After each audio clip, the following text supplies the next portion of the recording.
535 or biglou.com. Cap, live from Rams training camp, begins right now. Jacko, we got to do with that. Where's Ben? Ba-da-bop. Beep, ba-da-boop. Do-da-da-da. Beep.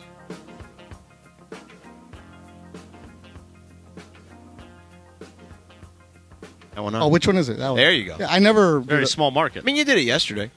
Yeah, but I was mocking. Beep, ba-da-oop. They're better? Yeah. All right, good. I'm waiting for the mariachis. They're over there They're jamming, they're man. on their way. They're coming here to officially start the show in just a few moments. Yeah. Oh, yeah. We've got a... oh, they're walking over. What do we got today, Christopher? Mariachis? Mariachis are coming in just a moment. The great Hashtag maybe McVay? Maybe McVay. Oh, nice. Then we've got Yogi Roth at 4:45. Yogi Roth, Right, nice. Yogi Pac-12 Roth, Network. Network. There you go. Yeah. We got a lot going on. Yeah. Speaking of the Pac-12, we started talking about this yesterday, you and I, and we can Yeah. get Yogi here. Oh, wait, the Mariachis are here first, so let's do that first. We taking requests? I don't know, are we? Feel free. This is your call, bro. Ask if they know Eminence Front. Probably not, is my guess. Hey, This will you never officially know. begin You the never show know. Yeah. in just a few moments. Let them get set. Yeah, let them get set. It is Vamos Rams Day here at Rams It Training is. Now, Camp it's today. almost Rams Day? Vamos Rams Day. Oh, of course you bring me out. There That's you why go. you're here. There you go. Yeah. I know what's going on. You and me. Yeah. They knew what they were doing on the schedule. Corona Extra. Very Yeah. nice. They were like, you can't take off on August 4th or 3rd or whatever it is. Like Lynn's like, you can work Thursday, right? August 3rd, you can't take off, Sedano. Because Oh, it's yeah. Vamos Rams Day. Well, I mean, I'm here. Why am I? And you Yes, too. I'm Laura's Yeah. with us too. Yeah, Laura's back there. Lindsay's honorary, as we've discussed Yes. before. Oh, yeah, Lindsay, for sure. Yeah. So, Sure. Oh, we got the mariachi ready Are to we go? good? Are we ready to go? We Yeah. ready to make this thing happen? Make magic? On Vamos. Vamos Rams Day? Vamos. Mr. Jesse Hernandez, take it away. Take it away. Yeah, no mas. Are we streaming live? Yes, we are. Oh, the YouTube And component? the audience will be able to hear live in just a moment. Pero buenas, okay? Make a loud one. Yeah. Don't make me call John John, and we'll get on. Where's the trumpet at? I want the trumpet guy. There you go. There we go. Oh. There we go. Now we're ready to roll. Now we can start. There we go. El ritmo. Just what you expected to have at a Rams camp, right? Yeah. Little Santana. They got some moves, too. Christopher is like in heaven right now. This is big market, baby. Oh, yeah. This is big market.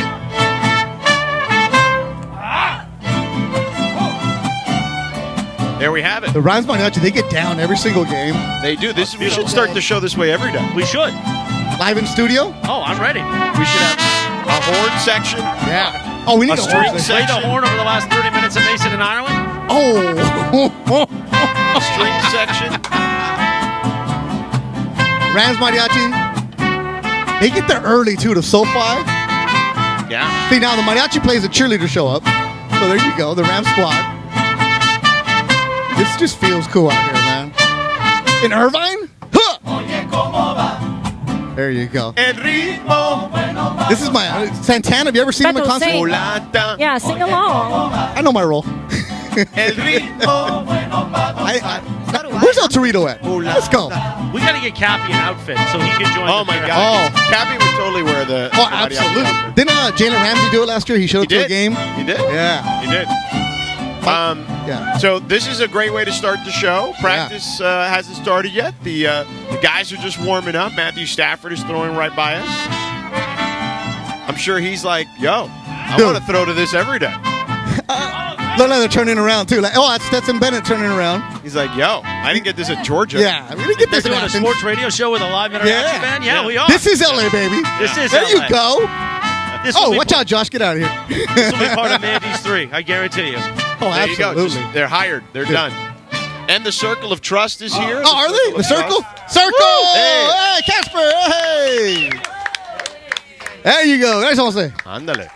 That's cool. That's the way to start. There it is. Yeah. That's the way to do it. Laura, how did you feel about that? How did it come across?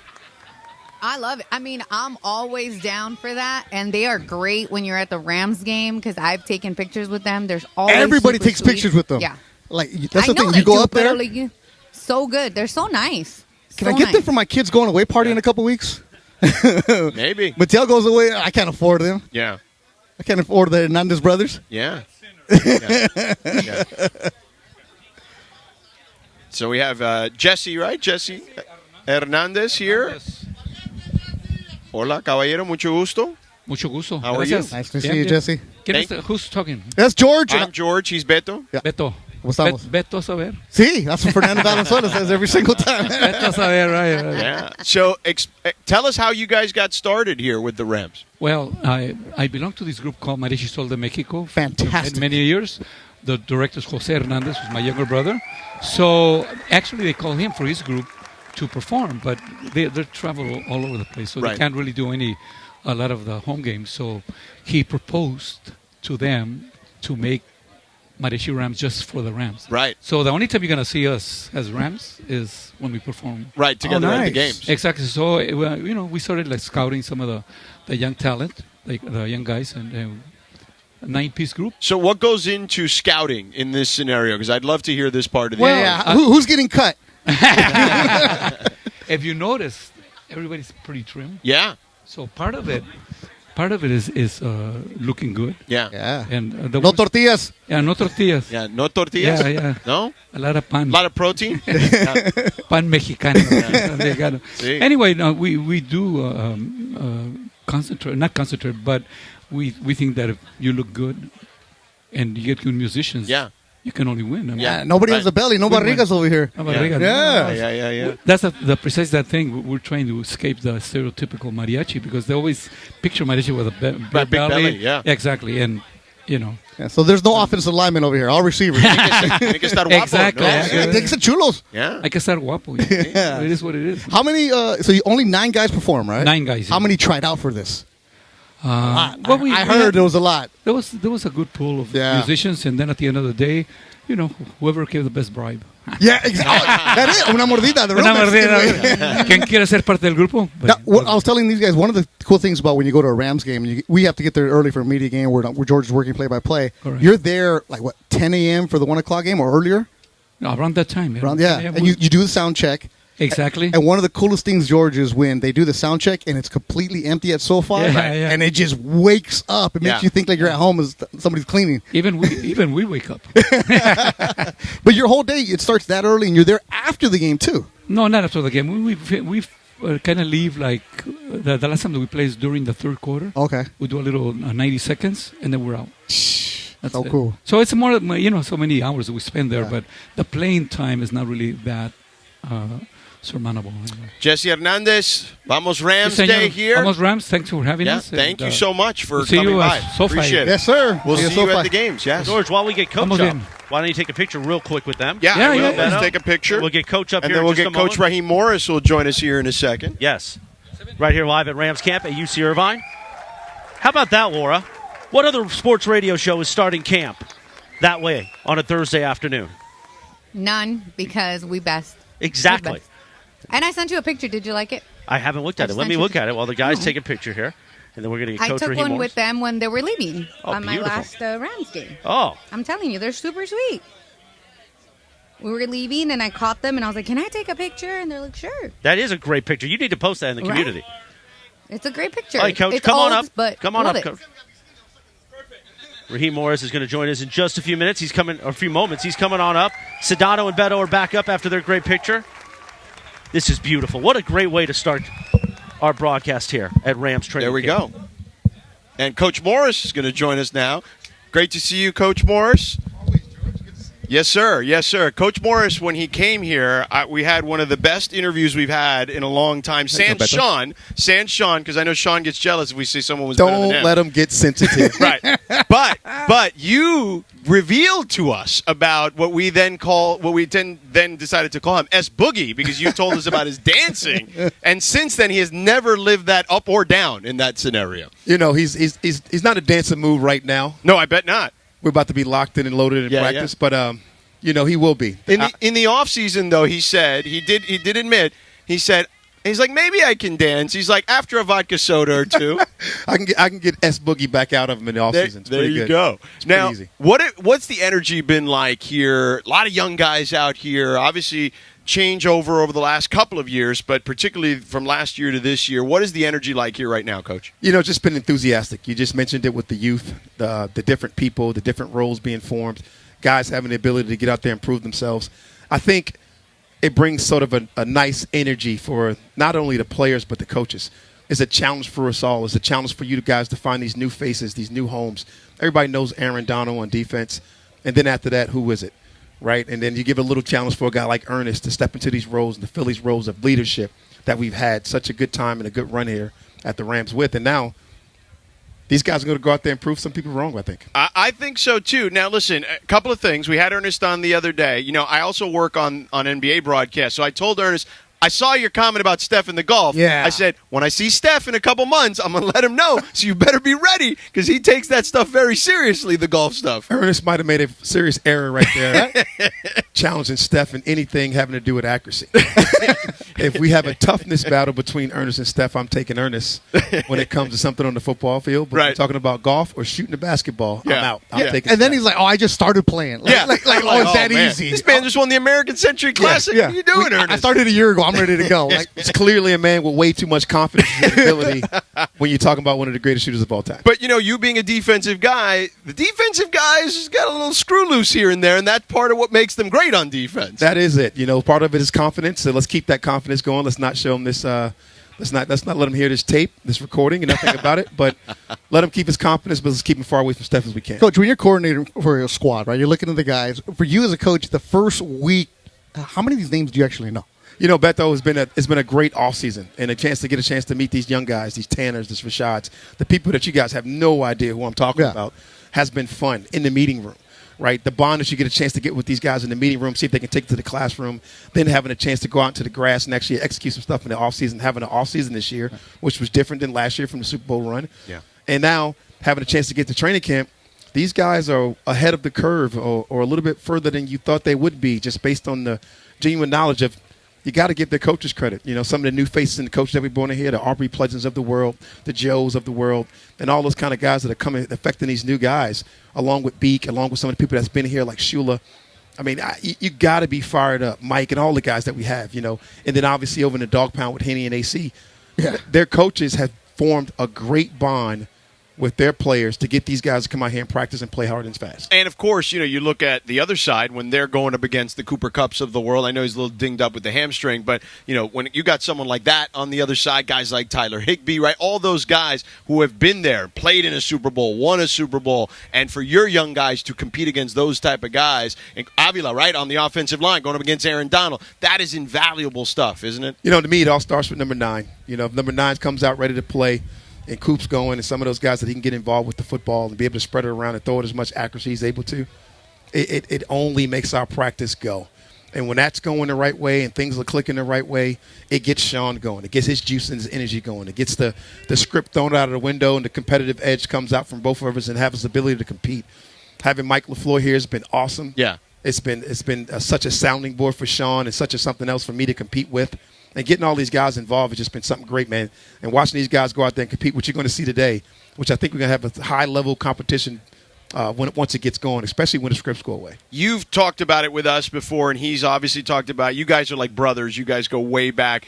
But you mentioned that competition. When he gets his juices flowing, I would imagine you get your juices flowing on the other side too, right? It fires us up. You know? When he says we're going off script and it's time to go and he's calling out situations, he has an amazing ability to be the head coach at the same time, be a part of the offensive staff at the same time, know exactly what's going on defense, to be able to correct those things. So it's either going to be a great day when we walk up the field or it's going to be a real fast walk, Sean, to the podium to get some things done and corrected as quickly and as fast and as efficiently as he can, because it's just how he works. You know, he's wired that way. He's wired with such a magnetic personality that can be blatantly honest with you and give you absolute truth. Mm-hmm. And be able to get that stuff done on the grass immediately and immediate feedback. So you're an East Coast guy. You coached all over the place, but when you I don't know anymore. Oh, okay, I'm loving you were West born. Coast life. It's nice out here, right?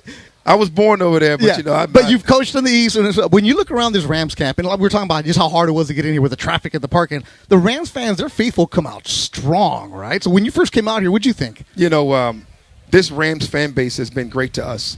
You know, I got out here in just such a wonderful year to go out there and compete and win a Super Bowl, and to have the ability to do that with the people behind us, and then able to go be a part of a parade, and then to be able to have that celebration. Then last year have a couple downs, but people still support you. You know, like that stuff's important. You know, we try to play bigger than it is, and we try to act like we don't play it down, and We don't need anybody else. It's all about the people in our walls, but it's all of us together. And I think that's a part of us, right? It's people first. And we tend to let our people know that we're people first. We're people first organization. We will always be that way. And I love this LA Central. I probably listen to a little bit more Snoop Dogg right now. I love it. It is what it is. Raheem Morris, defensive coordinator for your Los Angeles Rams, with us here on 710 ESPN, your home for the Rams. So last year was obviously an incredible challenge in a lot of ways, right? You're coming off the highs of the Super Bowl. Everything that could go wrong goes wrong. Sure. The offensive line has 12 different lineups during the season. Like, it had to be just really challenging to deal with. How do you flush that away? Do you take anything from that? Like, what do you draw from that experience? Everything in football, and I don't even want to tell you how long it's been, but you can figure it out with Google. But these 20-some-odd years of being through football, you go through ups and downs, and you learn from every single moment. And when you get a chance to go through a season as hard as it was, as really refreshing as it was, as the ability to get these young guys going and now to see these guys come back, I think you got to draw on all those experiences. You're going to learn from those things, either good or bad, no matter what it is, especially when you're talking about football. And that's what the code is with all our guys and with all the coaches that are on deck. Sean came back for a reason, and he didn't come back to disappoint. He came back here for us to compete, for us to go to as highest level and give you everything that we have. And we are absolutely willing and able to do that. As I watch Matthew throw a no-look pass in the end zone. He loves doing that stuff. Yeah, Must drive you crazy when you're defending him on that side. That I can't throw standing still. But it's going to be so much fun. We're starting our special teams right now, and this is fun. Having a new coordinator there and Chase, and having the ability and the juice and the energy and just having the authentic stuff that you have. That's what we love. That's where we come from. Raheem, thank you so much. I know you got to get out there. Thank you for stopping by for a few minutes. We appreciate it as always. Anytime, man. And great to have you on. Yeah, we'll get that Snoop. Great to have you guys on my show. Listen, you can come on whenever you want. You tell artists, we'll give you a microphone whenever you want. Hey, we can take this thing to practice. You get some real entertainment. Okay, I won't be challenged. Get that man a wireless Get the wireless mic. I won't be challenging Steph to anything. But other than that, we can take it there. Yeah, Hofstra's finest right there. There he is. Hofstra. Raheem Morris, thank you so much, the defensive coordinator for your LA Rams. All right, let's take a quick break. By the way, Coach Sean McVay will join us after practice. Excellent. Right, excellent. cool. Excellent. Thank you. Thank you to Coach Raheem Morris. Thank He you to heard artists. Raheem on, and he's like, "Oh no, I got to do My this." guy. All right, so Sean McVay, you heard after practice. Raheem Morris before practice. Sean McVay after practice. So S Boogie will join us at around 6:25. I got to credit LZ for that one. That was an LZ Granderson joint. Shout out to LZ. Like John B would say, they don't know. Yeah, they don't know. Exactly. They don't know. All right, let's take a break here. Let's get back into what's going on here. At 4:45, we're going to talk to Yogi Roth of the Pac-12 Network. We'll talk about everything that's going on there. There's a lot going on, but even on the field, right? This is going to be one, with USC and UCLA, at least one last great year in the Pac-12 with those particular schools. So we'll get into all that with Yogi in a little bit. Stick around. We're live at Rams training camp. Beto in for Cappy today, 710 ESPN.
7th birthday. We lost him just a few weeks ago. Happy birthday, Tony Bennett. Oh, I know.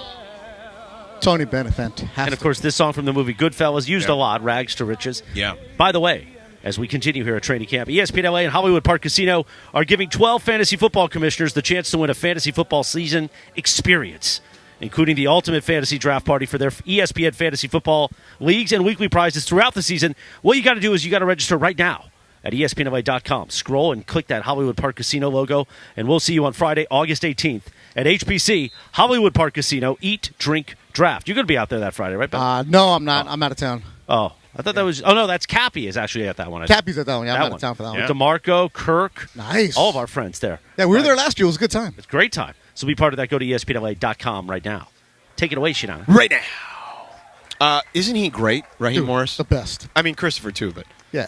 When you, that's fine. When you talk to him during practice, he's always cool, professional, gives you the answers, but he's never giving you that coach speak, which we're so used, especially from a coordinator. His energy is infectious. Yeah. It's like, it's great. It's like, he's just a real dude. Like, he's always been really easy to talk to. Yeah. And I'm happy that they allow, because not every team allows the coordinators to talk to anybody. No. For that matter. They do it once behind the podium for about 3 minutes. Right. And that's it. And that's it. Well, he does it for you. Yeah. Other shows. I think so. He does it for George Sedano. When I told artists today, hey, George would love to have Coach Morris on. I did like him the last time. He came came up right away and was like, hey, George, this is why you know that he's next level. I've never met him before. He knew your name. He knew my name immediately, which means he asked the PR, who am I going on with? Right. All right, I know who George is. Right. Who's that guy? Well, he was that's a head not coach Cappy. at one point. But he's like, that's not Cappy. Yeah. So he knows, like, who's that That guy? guy's not a Cappy. Yeah, and then he dropped my name in a couple times, and he said it right. I was like, oh, man. Yeah. That's a guy's a pro. Pro's pro. So, the little details. 4:45? Yeah, you want to come on? Oh, did you not? Yogi, you didn't mean it? You didn't not going to do it? We were serious. Wow. Why wouldn't we want you? The author, Yogi Roth, is like, why wouldn't we want you? No, of We've been course we would promoting want you, Yogi Roth. Yeah, we love to. Listen, I'm a college football guy. I want to talk college football. Unless we can get JB Long's kid. Yeah, I mean, JB Long's kid could join us too, I guess, at some point if we need it. You know what I mean? But yeah, of course we want Yogi. Yogi does a good job at the Pac-12 Network. I do. I know. I actually for a little while I signed up for the free thing on Fubo. Okay. To watch, and I saw plenty of it. It was the only time I've ever seen it, but it was great stuff. Yeah, accomplished author Yogi Roth. I did not know that. Yeah, he wrote a book, a Masters from SC. He was one of Pete's original guys when Pete was at USC. That's how we got to know each other. Oh, okay. Yeah, he's helped a lot of people get into the coaching world too. Yeah, there you go. I love it.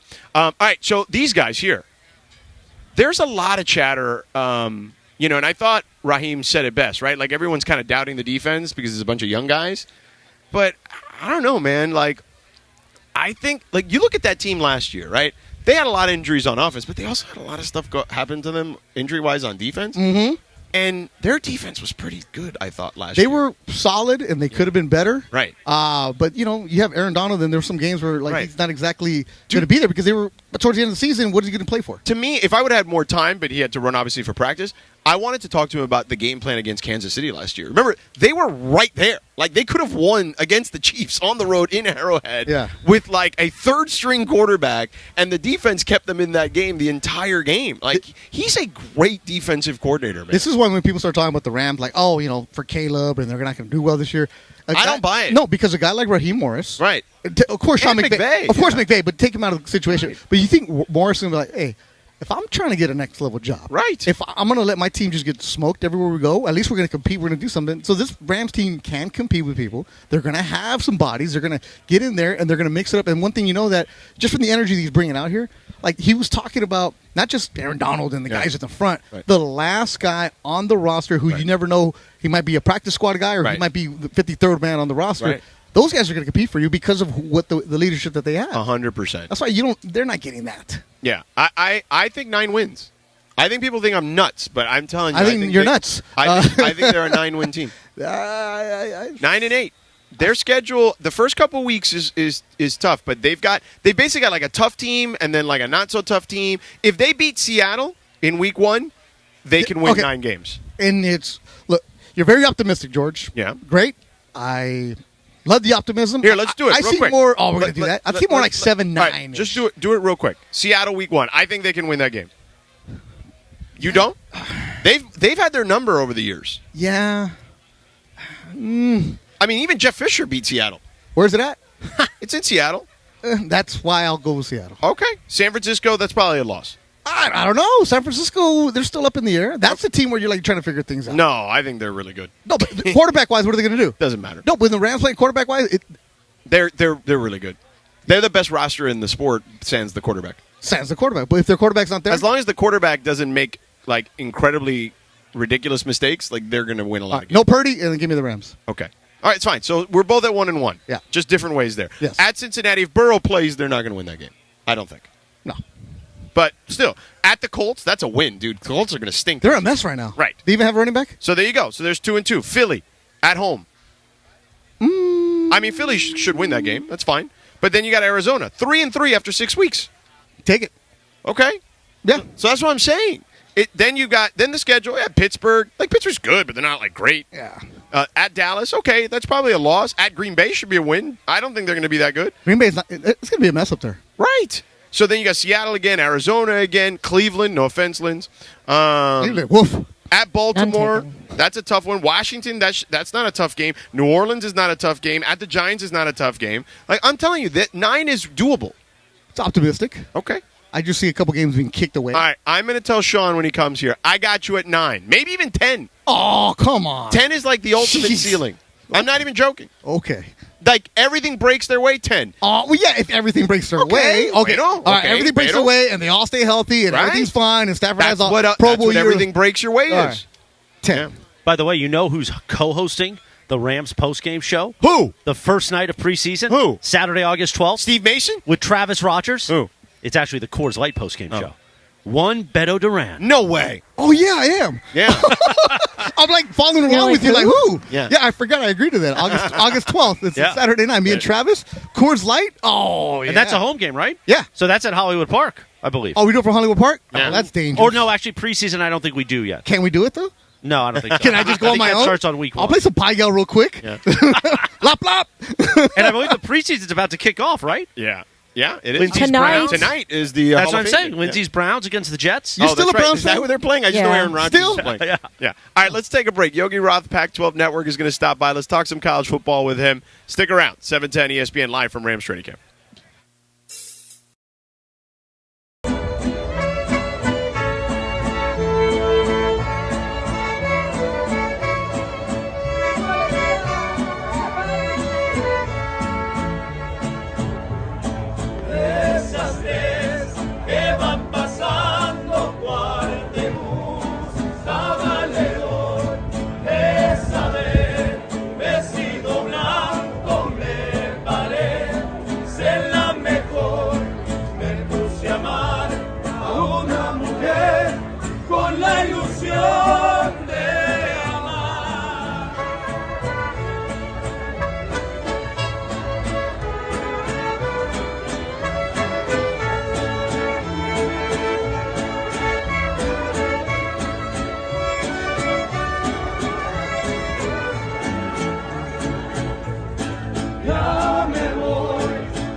Oh. Hello. Hello.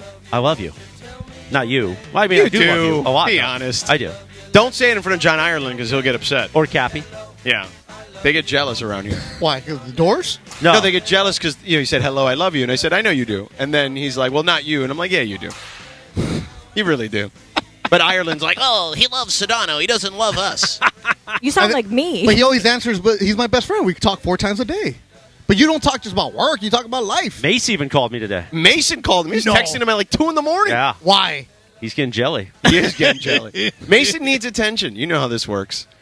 We are fortunate to have the attention of Yogi Roth of the Pac-12 Network, who joins us here. Thank you for joining us in between our shenanigans while we're doing our thing here. I love it. Yeah. And it's awesome to see you guys and connect with you in person. And Beto, my man. Way back. Way back. When Yogi was out there running the USC website for Pete, like right? 20 years ago, man. 20-something. Legit. Rips it. Remember? Yeah, USC rips it? First college football blog in the history of the world. No way. Yeah. Yeah, it was like the idea of like you can peel back the curtain a little bit. I remember talking to Coach Carroll saying if you just do a little bit, a minute, Yeah. it'll go nuts. And we were doing cool stuff. And it wasn't because it was recruiting and we weren't thinking it would work on the internet and Twitter didn't exist.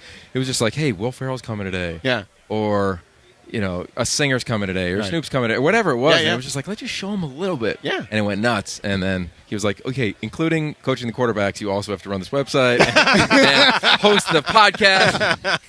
Whatever it takes, man. Yeah. Competition Tuesday. You got Competition Tuesday. Just survive, right? That's the But- way it works. And Yogi was getting his master's at that time. Yeah, So it's sure like, was. so I was doing all that stuff, and Pete just like, hey, Yogi, another thing? Yeah, come on. Yeah. You know how it is. Like, and I love that about Coach Carroll, and even with Coach McVay, he's taken a lot, I think, from what Pete did of like always compete and Yeah. like the idea of like you're in a relentless pursuit of a competitive edge. And when you work for Coach Carroll, and I'm sure it's the same with Coach McVay, like you're just all in. Yeah. Like you just buy into that. So whether you're typing practice scripts, doing a blog, coaching guys, cleaning up the locker room, like it didn't matter. And his whole thing was, can you create value? And if you do, you'll skyrocket in life. And if you worry about the job and the little things about competing against other people, he's like, it'll just eat at you. And I think Pete was on that, and I love seeing these young coaches now, like Sean McVay, Kyle Shanahan, et cetera, just taking that to another level. It's funny because, we were talking about Ireland a second ago, but Ireland told us a really cool story. I guess a guy who was Pete's assistant at USC he worked for the newspaper, the college newspaper. Ben Malcolmson. Right. Sure. And then Right. he was doing a story about being a walk-on and then actually killed it, I guess, the day he was there. Well, that's what Ireland said. right. Oh, wait, it wasn't that way? Well, I coached the receivers, and a great story, and Yeah. LA sports fans will appreciate this. Yeah. I can remember, and Ben Malcolmson writes about his book, I think it's called Walking On. It's a great book, and he's an amazing human being. And, he writes this story, and we had this walk-on tryouts. I'm a former walk-on, so I'm always a part of these things. And, here's this guy who's a journalist, like, oh, this is a cool story. And SC is a lot different than a lot of public schools. It's hard to be a walk-on. Yeah. You don't get walk-ons like at Nebraska back in the day or when I was even at Pitt. It's just different because it's so expensive to go to school there. Yeah. So you kind of want bodies. So we're like, let's bring him. Like, he can also write for the website. Yeah. He can also Yeah. do a bunch of little things. And, Yeah. and Ben just kept creating value. And here we are, his final game, and we're rolling the Bruins, the final night of the regular season, whatever year it was, 2000, and I'm going to guess 7 or something like that, or 6 or whatever it was. And I looked to Lane up in the booth, and I was like, hey, let's get Ben in. Yeah. And Lane is great, but he's definitely not the most like nostalgic guy of all time. And he's like, No. dude. And I'm like, and I'm the walk-on Especially Lane softy, 15 years I'm ago. like soft-hearted. Yeah. You just got to get him in. So we put him in for victory. Oh, like okay. that one play. I love it. There he is. And Yeah. I love it. Every time we see Ben, we laugh about it. And he got on the field. Like, think of that story. Yes. Like, to look back now, like, you played major college football in, I think, the greatest run in college football because of L.A. Right. And because of pre-social media and pre-NIL and all these things that it was amazing to watch. Yeah, I would bet. And that's the more accurate version of the story because Ireland was telling us that he killed it, apparently. Oh, that's how stories go. They just keep growing. It's great for Ben. He He killed scored a it at the touchdown. tryout, right? Yeah, he bossed somebody. And now there's a movie coming out. Rudy. It's just called Ben now. Right, exactly. Let's talk Pac-12 football, though, with you. The last year of SC and UCLA. And it's all I'm a college football nostalgic, right? Like, and I think of this. I get the money aspect of it. I get the business aspect of it. Trust me. But man, this is a really good year for the Pac-12 in football. Like, there are so many good teams. Like, Washington is really good offensively. I think they're probably as close to USC on offense as anyone in the league, right? Oregon's always good. Oregon State can bite you. You know what I mean? Like, there's just so many teams across the board that on a given night can nail you. And for them to be leaving now when I feel like the conference is finally back on an upswing stinks to me. You had 4 teams in the Pac-12 in the top 10 in offense last year, coming back with their quarterback. Right. Bo Nix, Michael Penix Jr., of course, Caleb in Arizona with Jay Delore and Jim Fish. So, it's a bummer. And that doesn't even include Utah, who was the champion of the conference. Yeah, and had the most offensive success in the history of their football program last year, and bring back Cam Rising. Yeah. It is, in my 20th year here in this league, Pac-10, Pac-12, easily the deepest, most talented. You have to fight for teams and narratives in other regions around the country. You don't have to do that this year. The sad part is that we're not talking about that right now. And we're talking about everybody getting poached. Realignment, the media rights deal, etc. So I'm hoping in the next 24 hours, whatever the dust is, it settles. And we get back, because it's going to be an epic year. Because you're right. Talked to Jonathan Smith twice today. He's so excited about his team. DJ Uyunglele came out and lit it up in their at Oregon State practices at Oregon State. And Jonathan is so good with quarterbacks. I mean, he had like 4 of them last year and still won all those games, Totally. I mean, it's really a beautiful year. So for me and my partner Ted Robinson, we can't wait to call games, because every game we think is going to come down to those last few minutes. I mean, heck, even Drew Pine goes 8-2 at Notre Dame, and now he's at Arizona State. Or Sanders did what he did at Jacksonville State. Now he's at Colorado, must-see TV. So it's really a beautiful year. So I want to celebrate it, and you got to have the discipline to do it, even amid the chaos. And I think even Lincoln and Chip said it at media days. It's sad that they're leaving this league. It was cool, and there was some shine on it, but I think that shine has worn off a little bit, and now the reality sets in that, our kids aren't going to grow up as Pac-12 fans living in L.A. Right. And I don't think they'll grow up as Big Ten fans either. Right. The Rose Bowl loses a lure for us. You know what I think what will happen is it'll be similar to what we've seen in professional sports, where kids are just going to root for players, right? Like, there'll be, Caleb Williams fans, right? Like that'll just be kind of what it is, which is a little sad, right, when you think about it. Yeah, well, I just think you will start seeing things I had to project deteriorate in major college football. So let's just say, Colorado goes to the Big 12. Who knows what's going to happen with the Arizona schools later tonight. Right. But if they go, and I'm living in Tucson, and they've got West Virginia coming to town, or Cincinnati, or Houston, it's just different, because there's no juice to it. It's a good basketball game. Yeah. I mean, it takes so much time and energy to get a fan base around you and to build a program around you, and now you're going to have to start again with these teams that have no notoriety within your fan base. There's no history. And college football, we love the pageantry. We love the history. Rivalries. The only rivalry in the Big Ten that exists now is Kansas State. Yeah. Right? And you'll see that all across the board. Jake Dickert said it earlier today at Washington State. He goes, we all worried about the time when media and media dollars and TV companies were going to ruin college football, and we might be there. Right. And I'm an optimist. Yeah. But I look at this thing now and I'm saying, how did this happen? Because Disney ran out of money. They didn't want to pay for the Pac-12. I don't know. I'm not in the meetings. Nobody's in the meetings. But the point is, it's not great, especially when I think college football is about developing young men, turn them into real men. They're all not going to go here and play in the NFL. Yeah, fast forward 10 years, I think we're just ending up with 2 super conferences, almost like an old school baseball, American League, National League. They don't play each other until the championship and something like that. I think that's what we end up doing with 32 teams or something, and that'll be the big conference. You better be able to compete if you're one of the big schools. And I really think that's going to... It's going to do what's already happening, right? As a broadcaster, I love college football because I look for the positive. Because I still believe they're students. And I look at Quentin Lake and I think, man, I loved watching this guy come in as a freshman, right? Puka Nacua, I love watching him go to Washington. A lot of these names. And now with NIL, and now with if that goes to that 40-team league, the professionalism of college athletes is becoming real. And even as a broadcaster, you're like, okay, well, I can talk about them like I do NFL players. Yeah. And the stories are going to dwindle, and the criticism is going to grow. And I worry about here with this game. And what's interesting for me, I walked in today, my offensive coordinator from college, J.D. Brookhart, who 37 years ago was here as a Rams free agent, playing wide receiver. He's here on the field today.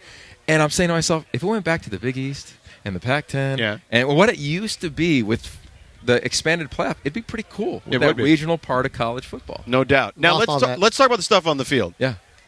Best 2 conferences when it comes to quarterbacks right now are the Pac-12 and the ACC, in my opinion. How do you feel about just kind of the quarterbacks you're seeing? I don't think it's close. In the country. This year, I think, and I said it last year, got a lot of slack for it. This year, I don't think anyone would disagree. If you match up 1v1, Caleb v. Drake May. Okay, I love Drake. And I meet these guys at Elite 11, but it's a conversation maybe there. 2v2, whether you want to go Nix, Rising, Penix. Who's 2? Right. I'm a huge fan of what's going on in Miami. Like Mario. Yeah, Van Dyke is probably an NFL player, but we don't know. It's not what these guys have done. You have 6 players returning from last year in the Pac-12 that threw for over 3,000 yards. Yeah. 8 of them did it last year in the league. Right. That only happened once in the history of college football. I know 2014 in this league with Mariota, Hogan, and company. So right. The game but just I changed. think the kid from Florida State's probably the second best quarterback. Travis. He's really talented. And love his story. Yeah. Kenny Dillingham, his connection there. But I just think the depth. You go all the way down. And no, you get to Pac-12 is Stanford. one, but ACC is two. But then I think there's good quarterbacks all over the place. Yeah. But I just think from a conference perspective, and I'm not even talking about this year now when I think about it. You think about just the last decade, basically. Those two conferences always have great college You know what's quarterbacks. amazing about that? And I can't wait to talk about that because it's hard now because the mess on every media platform is about realignment. Yeah. But those are the two conferences that are making the least money in media. Right, it's crazy. Right. But they have the they got best the talent, DBs guys. who drive the Right. dialogue. They got Caleb. Caleb has his own bobblehead of Dodger game coming up in a couple of weeks. That's amazing. That's I love crazy. that. I think that's fantastic. And the commercials are awesome. It's like his numbers, but don't say what school. So I did for ESPN Radio last year. I did Arizona State at USC, and that was the first time I saw him in person. Okay, because I'd seen him play. We had the bowl game in Alamo Oklahoma Bowl a couple years ago. We had the bowl when he was at game. Oklahoma. We had the bowl game. Oklahoma, Oregon. Yeah. Yeah. We had that one. That's true. But that's the game where we went back to the hotel, and you're like, "Oh my that's what god!" It was that one, and then but he was very good in that Yeah. game, right? But then I saw him in person against Arizona State, and the stop and the go, and just the arm angles, and I was like, I'm a basketball guy, right? So I'm like. He's like a point guard out there. Like it's just insane what he's able to do with his footwork and just throw it on the run, off his back foot. Like he is as incredible a prospect. And I tweeted this out that day, and I got a lot of crap for it. Positively and negatively because that's just social media. But I was like, he is the best 19-year-old quarterback I've ever seen in my entire life. Jeez. I agree, man. As a Heisman voter, as a guy who's seen all these QBs at Elite 11 and the Pac-12 and SC. He's the best quarterback I've ever seen in my college career in 20-plus years. Crazy. Jeez. And he's an awesome young man. He's the blueprint for an NIL quarterback. Yeah. Challenge is that there aren't going to be a lot of guys as talented as him. Right. People are going to be living that life or try to, but Caleb's awesome. He's changed the game, and he's as driven as he's ever been coming back. I can't wait. I got their opener and week 1. Week 0, San week 1 Jose SC. State. Yeah.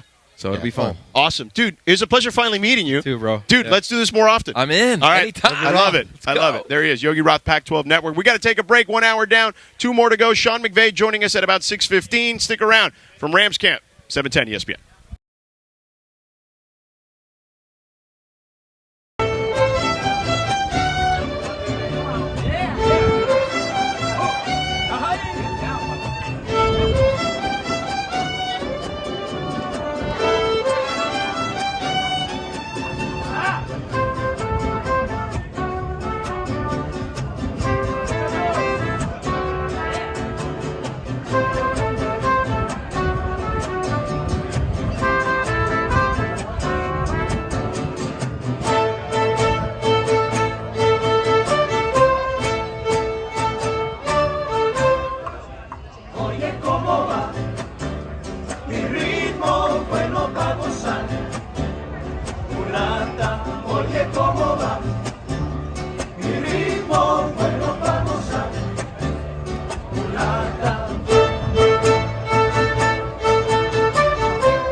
VCAM 1110 Pasadena, Los Angeles. 710 ESPN. A good karma brands radio station. Right up in the Southland at UC Irvine, Rams training camp, Sedano and Cappy Beto. The Cisco kid sitting in just about 5 minutes, Sedano. Rampage. Oh. The Ram. All right. Is going to be here and do our taste test. Producer Lindsay's got another chip taste test. How is he going to eat? That's what we're going to figure out. I asked. He's got taste buds under that costume, under that It's not a fur, costume. that fur under Those the are fur. real hooves. The hooves. He's got real taste buds. Just Okay. because he's an animal doesn't mean he can't taste. Okay. Meanwhile, time for what you need to know. Brought to you by Morongo Casino Resort and Spa. Good times, less than 90 minutes from wherever you are. By the way, what a great first hour. Mariachis. How about that? You came in with doubt. Raheem Morris, defensive came in with coordinator. doubt. No, he And then- didn't. He and didn't then- have doubt. And then Yogi Roth. And No, then there was we doubt. there was doubt. Yeah, there And was. we went Really? hardcore It was great. Rams coverage out of the gate. And a little Pac-12. Pac-12 coverage. Mariachis. You didn't think I had. You nailed it. We should just re-rack the show for another Rack hour. 'em. And then Put it that on way, the best You wait didn't for think the I vet. had a pair to make it happen on day 4 of Rams training camp. There you go. Okay. You did. You were right. You proved me wrong. Meanwhile, Rampage in just a moment. Take it away, producer Lindsay. Thanks, Christopher. So, guys, the Ocho is back. I saw. Good. ESPN is bringing back the home of the seldom seen sports for a record 43 consecutive hours. Cappy should do the pillow fighting one. Yes. So the list of new sports that they're going to have on the Ocho is amazing, Yeah. and I feel like this is something we definitely need to try. So obviously the network is transforming Rock Hill, South Carolina into Ochoville, where fans can watch nearly a dozen live championships for various sports. The Ocho will feature everything from lesser-known sports like corgi races, which sounds awesome, pillow fighting, air guitar, and mullet waving, which I'm definitely interested in seeing mullet waving, to some of the sports that have gained traction and popularity in recent years, like slam ball, cornhole, and disc golf. Yeah. More than a dozen sports will make their debut on the Ocho this weekend. I'm watching, like all of it. So how come George wasn't called for play-by-play? What do we got here? Who do we got to call to get on the Ocho? No, I'm good. I got enough stuff on my plate right now. I don't need to. Oh, Rampage is here.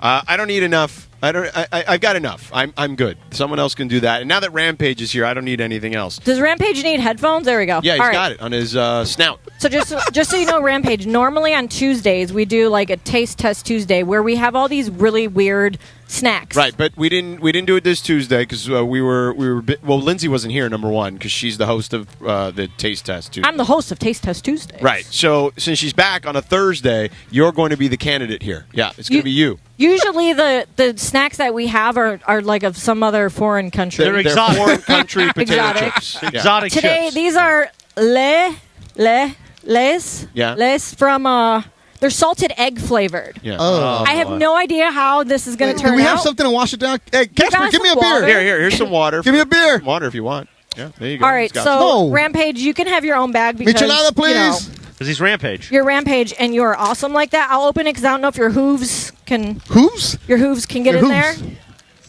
These are for you, The and two then hooves.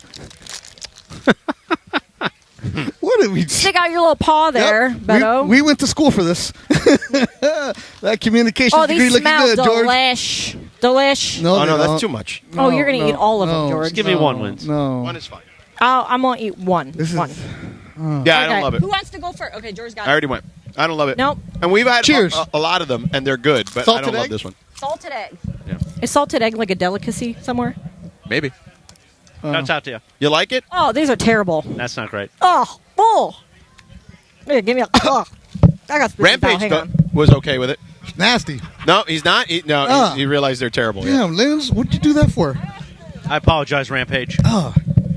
You know what, They're Rampage? killing You're a Rampage trooper, over bro. there? Mm-mm. You're It's a good bit, Rampage. Yeah. That's it, Lindsay. He's done. Rampage, He's you can out. fill in for Cappy anytime. You definitely got better takes than him. Linz, that was disgusting. That's getting Don't give it to the people. What'd they do that's getting wrong? replayed forever. Why? They like us. Don't do that. Guys, let's get a picture with Rampage. Let's Where'd do it. Linz Picture go? of Rampage. Picture. Oh. Lindsay, Get in here. Lindsay handing out chips to the audience. Yeah. Poisoning Why? the I heard audience. They sucked. Yeah, they were terrible, Why Laura. would you do it? Ah. Why would you do it? Eh. Like, girl, no, come back. Little Come poison, back and little throw 'em poison. away. Why not? Throw 'em Why not? away. Thank you, throw 'em Rampage. See you, pal. Yes, sir. Well, all the other Taste Test Tuesdays have actually worked out pretty well.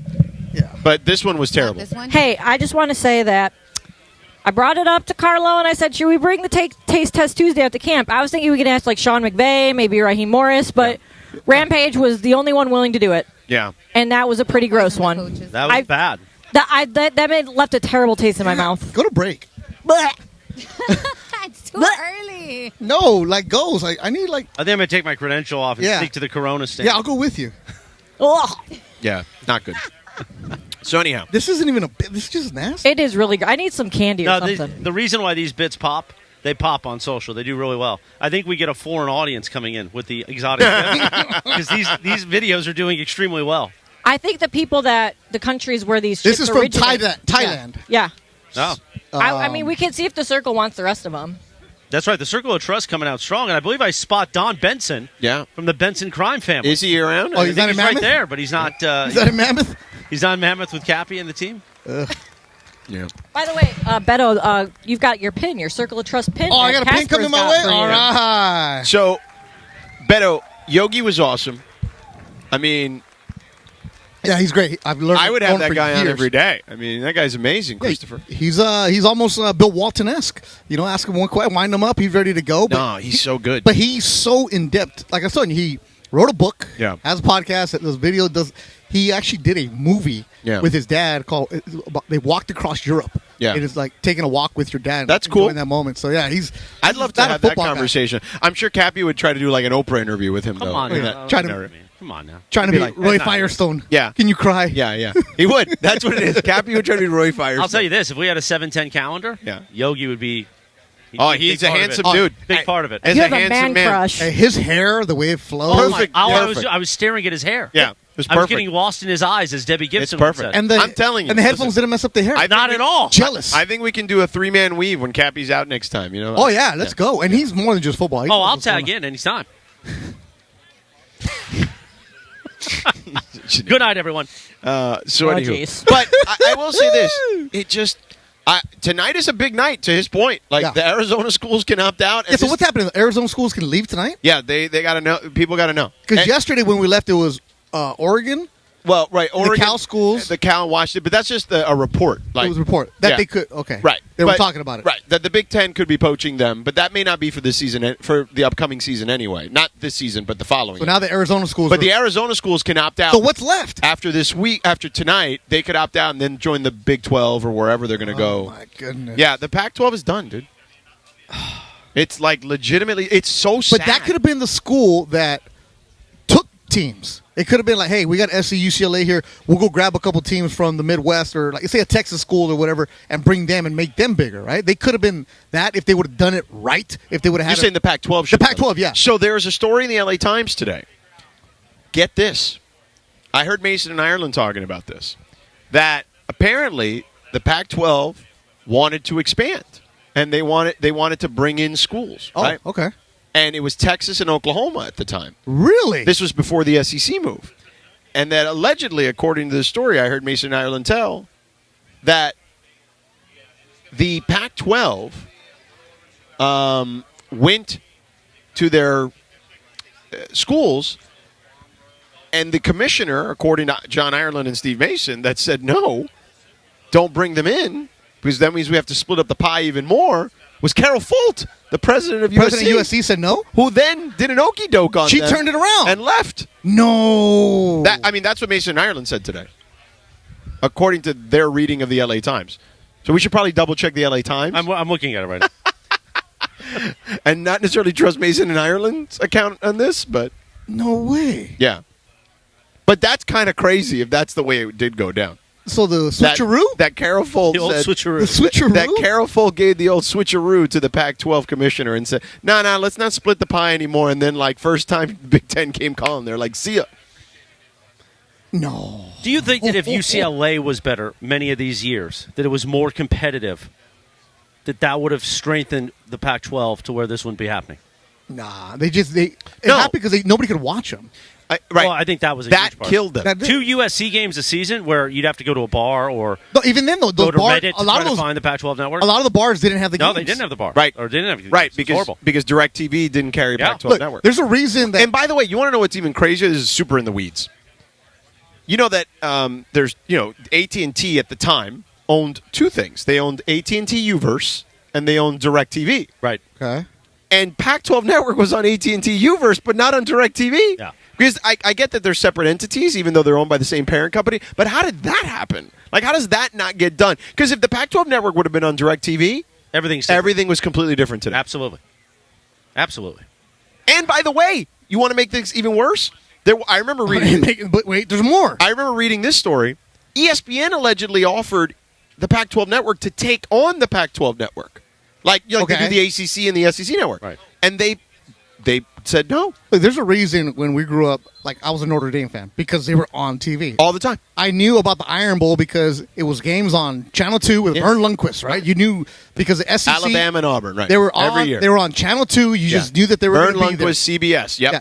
I know about Michigan and Ohio State because they were on Channel 7 at 9 ABC a.m. every whatever. year. Yeah. Like when you wake up in the morning, you would see these schools from the East Coast. Right. Then you're like, okay, why do I care about them? And then you wouldn't see Pac-10 games until later in the day. I'm talking. This is just the, like linear TV, not even the cable stuff. Right. So when they did go to like have their own network, like, wait, how do I want to go get loaded at a bar and watch my team? Or if you're an alumni of Oregon or whatever, you can't go there. And next, you're watching. Like, why would I be watching Kansas against Kansas State because it's on ESPN, right? But the point is there have been several missteps by the Pac-12, regardless of who the commissioner has been, and including like I said, ESPN allegedly willing to be like, hey, we'll take on the Pac-12 network and we'll get you distribution, much like they did with the ACC network and the SEC network, because everybody's got it. It's on DirecTV, it's on it's on Frontier, it's on Comcast, it's on Cox, it's on all of them. And also because of ESPN Plus now over the last few seasons. You've been able to get anything you want. Right. Except you couldn't get USC football. And as a USC fan, it's been horrible. But the Pac-12 misstep after misstep has cost them this. And now it's dead. Here's where There's no way you can save this. They're done. No, it's over. And I will miss those Saturday nights against Arizona. Yeah. And Arizona, because a lot of my friends that are Pac-12 Arizona, After Dark. Yeah. Which I never saw because it was on Pac-12 Network. Right. I would see the Twitter handle Pac-12 After Dark, but you never. But that actually started on ESPN. Was it? That hashtag was an ESPN thing Because it was before the Pac-12. I got good at finding the Reddit feed and then Chromecasting it to the TV outside. It was. I shouldn't have to do that. No, you shouldn't. No, that's too much work. I don't even want to go to Reddit. Yeah. Well. Yeah. Especially. After I didn't know what Reddit was until you started talking about the Mason and Ireland Reddit. And what you were talking about, how everything. Be careful. That's not true. You knew the Am I the A-hole Reddit. No, but I didn't know what it was. Only because you talked about it. Yeah, but I didn't know that it was specific stuff like that. I don't pay attention to that kind of stuff. Like if I got to go into the weeds, I don't want to. I want basic, simple. I just like the funny stories about people being a-holes. Like I was not real a-holes. Yeah, I'm watching Hawaii because as a degenerate, I'm watching Hawaii. I just gravitate to the a-hole. Yeah, there you go. Hawaii football, San Jose State at 11 o'clock. You haven't lived until you're swinging that hook. The Hawaii Chase game. Or a 4-hour Fresno State game that takes you till 1 a.m. Then you go to bed, and then you got to wake up for NFL the next day. Yeah, then you're trying to see, all right, how much I got left in my account? Let's go, London football. All right, we're here at Rams training camp. Well, let's get into some of the stuff that's going on with the Rams. We've done a lot of college football here the last couple minutes, but let's get into some of the stuff that's going on with the rest of the NFC. Because, you were telling me I'm optimistic about the Rams, but I do feel like there's a reason for that. I just think that, I'll tell you on the other side. How about that? Stick around. We're here at live at Rams training camp at UC Irvine. Beto in for Cappy today, 710 ESPN.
On this day, back in 1996, the number one hit, one of the biggest songs, I think, in the 90s, right? Oh, absolutely. The Macarena. Ever. Oh, I thought that was the Post. It wasn't. That's okay. I haven't heard this song in a while. Los Del Rios. Los Del Rio. Yeah. One-hit wonders? I think so. Gotta be, right? Yeah, I guess. On the American charts, at least. Yeah, the dance was, everybody was doing it. Everybody was doing it. Everybody. Do you guys remember it? No. Did you put one arm here, one arm here? Well, there's that, and there's And the then a personal shake. Jesus. They're a little similar, you know? Like Depeche Mode? Yes, they're similar dances. Oh. Okay. Do you remember it? No. I don't. Come on, I let's tried try. to remember it. I don't. Left hand, right hand, left over. Whoa, producer Lindsay really remembers it. You were like in junior high, right? All Yeah. right. Let me go to the next one. And this is why we have a YouTube component. That clip on YouTube will do quite well on social media there later you on. go. Carla, you want engagement? There you I go. wasn't even really dancing, you guys. They're all laughing at me. Yeah, you should. I just made an idiot of myself. Nothing At else. ESPN That's Los what everybody Angeles. else does here. Yeah. I've been eating nonstop on social media as a bit. I mean, not that it would stop me anyway. No, now I've joined you. You know, the dangling onion head. Did you see the latest dangling onion? It's a I lot did, of onion. with the slow motion. Oh, Cody and Carvel really did that slow motion graphic. They're like Spielberg. Oh, you guys. We've had to eat. To get that terrible chip taste We've out had of to them. eat auxiliary food from the media tent in order to get the chip taste out of our mouth. So everybody's snacking on Jack in the Box tacos right now. Speaking of It's not a In-N-Out, small market. I found this article about there's an imitation In-N-Out in Mexico that like does everything just like In-N-Out, but it's way cheaper. Where's this? Yeah, but I got to go to Mexico. That's going to cost money. Well, Right. Oh, it's in Sinaloa, of course. What's it called? They legit have In-N-Out burger. In-N-Out. It's a serious form of flattery. No, it's In-N-Out. Oh, N-I-N-O-U-T. In-I-Now. N-E-Now. No way. Wonder if it's any good. Hey, it says it's good. Beto goes to Mexico all the time, so you should try it. It's in Culiacan. I'm okay not going there. Yeah, we do. But it's look, all you know it is. You get the chefs, they work out here, they go back home, and they turn it up, man. Yeah, wait till you go have some Mexican sushi. You're going to be like, why is there so much cream cheese? Oh, I in don't this? like cream cheese Oh, in my man. sushi. No. Yeah, Mexican sushi, because it's the Do you like Culichi Town? No. Yeah, me neither. People hate on me because of that. But I like real sushi. Like I go get the sashimi. I'm a little snobbish about that stuff, man. You Right. know, I go sugarfish the other day. You know, I'm like, hey. Did you get the Trust Me box? Oh, Sugarfish is absolutely. overrated. Oh no, it's Whoa, not. no, Whoa. Liz, I'm sorry. Okay. Come on. What's overrated? Sugarfish. I Sugarfish. agree with her. It's good. You See, agree with her? Laura agrees. I don't know Yeah, if it's yeah. like I don't know if it's overrated or underrated. I would I'm a just say sushi it's- connoisseur. Oh, that should be a segment. Overrated, underrated. I think- Or properly We rated. did. That's properly rated. Sugarfish is legit. Yeah, I would man. say sugarfish is properly rated. I Yeah. don't think it's like overrated or underrated. It's not that Nah. expensive. It's good, man. It is kind of like it's on the pricier Man, side for what So you get. again, I think I've told this story before. It starts with the father, Sushi Nazakawa, in Studio City. He had a place where you went in and you weren't allowed to have your cell phone on the Yeah. table, and he was referred to as, much like the Seinfeld bit, we won't say the word, and you had to sit there and not speak to anybody at the table, and he would serve you, and it would always be a 30-minute experience, and it was amazing. Yeah. Then he closed down, and his son said, this could be a business, and has made it a giant thing, Sugarfish. Right. I love it. I also don't have it that often. Yeah, it's but good. It's wonderful. I don't know, how can you guys hate it? Yeah. I don't hate I it. don't I just think, hate it. Yeah. You know, the uneducated palate, Christopher. I'm not going to get into that. I'll get into it. Whatever. Laura's been good to me this Whatever. week so far. I'm good. First Oh, I'm talking of about all, Lindsay. The untrained palate. oh, well, okay.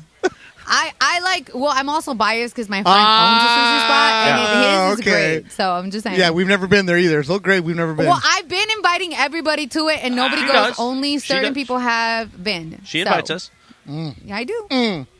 I do. I do. Yeah, I I already regret You guys eating that don't Jack wanna in the go? Box. Yeah, but we had to get rid of the. Yeah, to get rid of that shit. There could have been other ways to the do that. Thailand ways. There could have been other the ways. Thailand lace. Dude, these guys are going hard right now, Sedano, in the red zone. The ones in their underwear.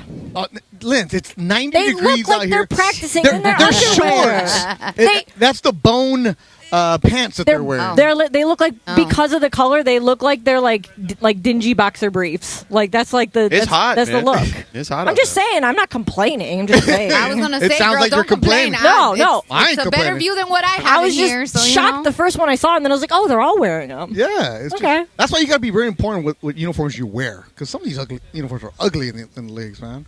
Because then you get all wet, nasty looking. Yeah, like when you sweat and you can see it, that's never a good sign. No. So they're going hard. Oh, they just got done with the red zone? Yep. It's crowded out here. It is very crowded. Rams fans are dedicated. It's like standing room only by the field now. It is. So if you're going to come on Saturday, you better get here It's early. more packed here than I've seen all week, to be honest with you. You know how to get your free tickets? Hey, that's small market of you, Chris. Oh, she called you on that one. TheRams.com/training camp. Be sure to join Steve Mason, Kirk Morrison here Saturday. Then Sunday, Travis Rogers, Kirk Morrison. And then Tuesday, the afternoon show will be back. No Sedano, but Cappy and DeMarco Farr. Yeah. Nice. Yeah. Can I come? Yeah. You can. Okay. Oh, I think Pepe's trying to get in here Saturday. Yeah. I better put in for his credentials. Boom, get the poor man a credential. He's going to be mad. Did you hear today they were trying to ask him what show he belongs to? Well, we know what show he They're really always belongs. trying to start something like that. So Yeah. funny. But Well, Chris actually started it first. Chris started it first. But I didn't hear the answer. What'd he 'cause say? I- Yeah, what'd I he say? parked. He said he didn't want to. He said he had known Mason in Ireland forever. So that's or whatever. Pepe's Switzerland, man. He gets along with everybody. We've all known Mason in Ireland forever. Yes. That should be their new promo. You've known him forever. I actually think that's not a bad. I think I might do that. Yeah. You've known him forever. Yeah. Mason in Ireland. Where You grew up everybody with them. knows their name. Yeah. Right? Do a I'm little just going to cheers start filling their promos with, like, Mason in Ireland after Travis and Sliwa, before Sedano and Cap. Just do it. You do say that, and you say sandwiched in between Yeah. Oh, you on one of don't. them. Yes, he does. On one of their rejoins, yeah. Do they call you and complain? Mace called me today, not to complain about that, though. What do you complain about? Other stuff. Yeah. Not complain, actually. He just wanted to talk. Let me do my Cappy. Like what? Tell He me. just said, "Can we talk?" as Tevin Campbell. Oh, come on. for a That's- minute. Girl, I want to know your name. Oh, We can sing. man. We can sing. Oh. I love that song. So what did he tell you, Don't Chris? tempt me with a good time. It was all very positive. And what came out of it is I actually might need your help for a Mason and Cappy East LA East Side night. No. I might need your help for that. No. We're taking Lauda. We're taking Lindsay. We're taking George. And he's FOMO. That's it. We're going on a day he's No, on no, no. vacation. Oh, you don't want a Cappy there? No. We're doing Oh. a day. We're we've already doing a day decided where this. he's not on. Yeah. Oh, okay. Yeah, because we're taking Lindsay. Can we bring Mace? No, we can't Oh. take two. Okay. That's fine. Remember in Stand and Deliver, only one Andy Yeah, Garcia, yeah. and you have the white part. Carlos' face. Come on, bro. Come on. Gentrification is really taking over the neighborhood, bro. Do you think Mace has ever seen Stand and Deliver? No. Oh, yes, he has. No. How about an American Me? No.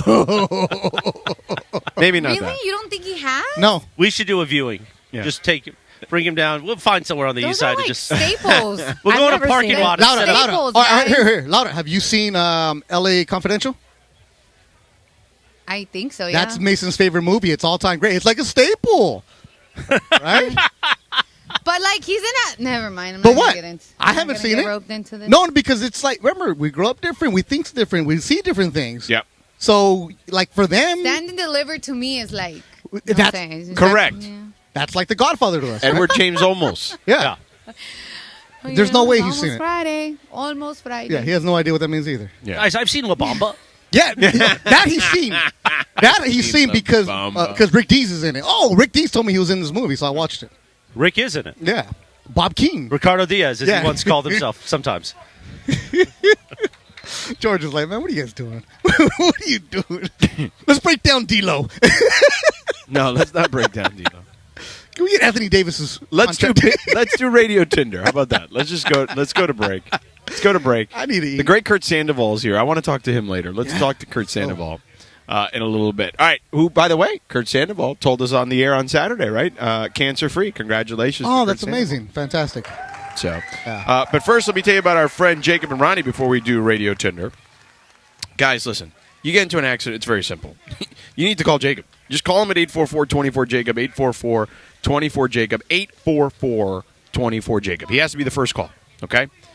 Because here's the deal. When you're injured in an accident, the first call you're going to get is from the other person's insurance company. They want you, they want to give you money. But you don't want to fall for that trick, okay? They're offering you money to replace or repair your vehicle, but that'll probably not cover your medical bills.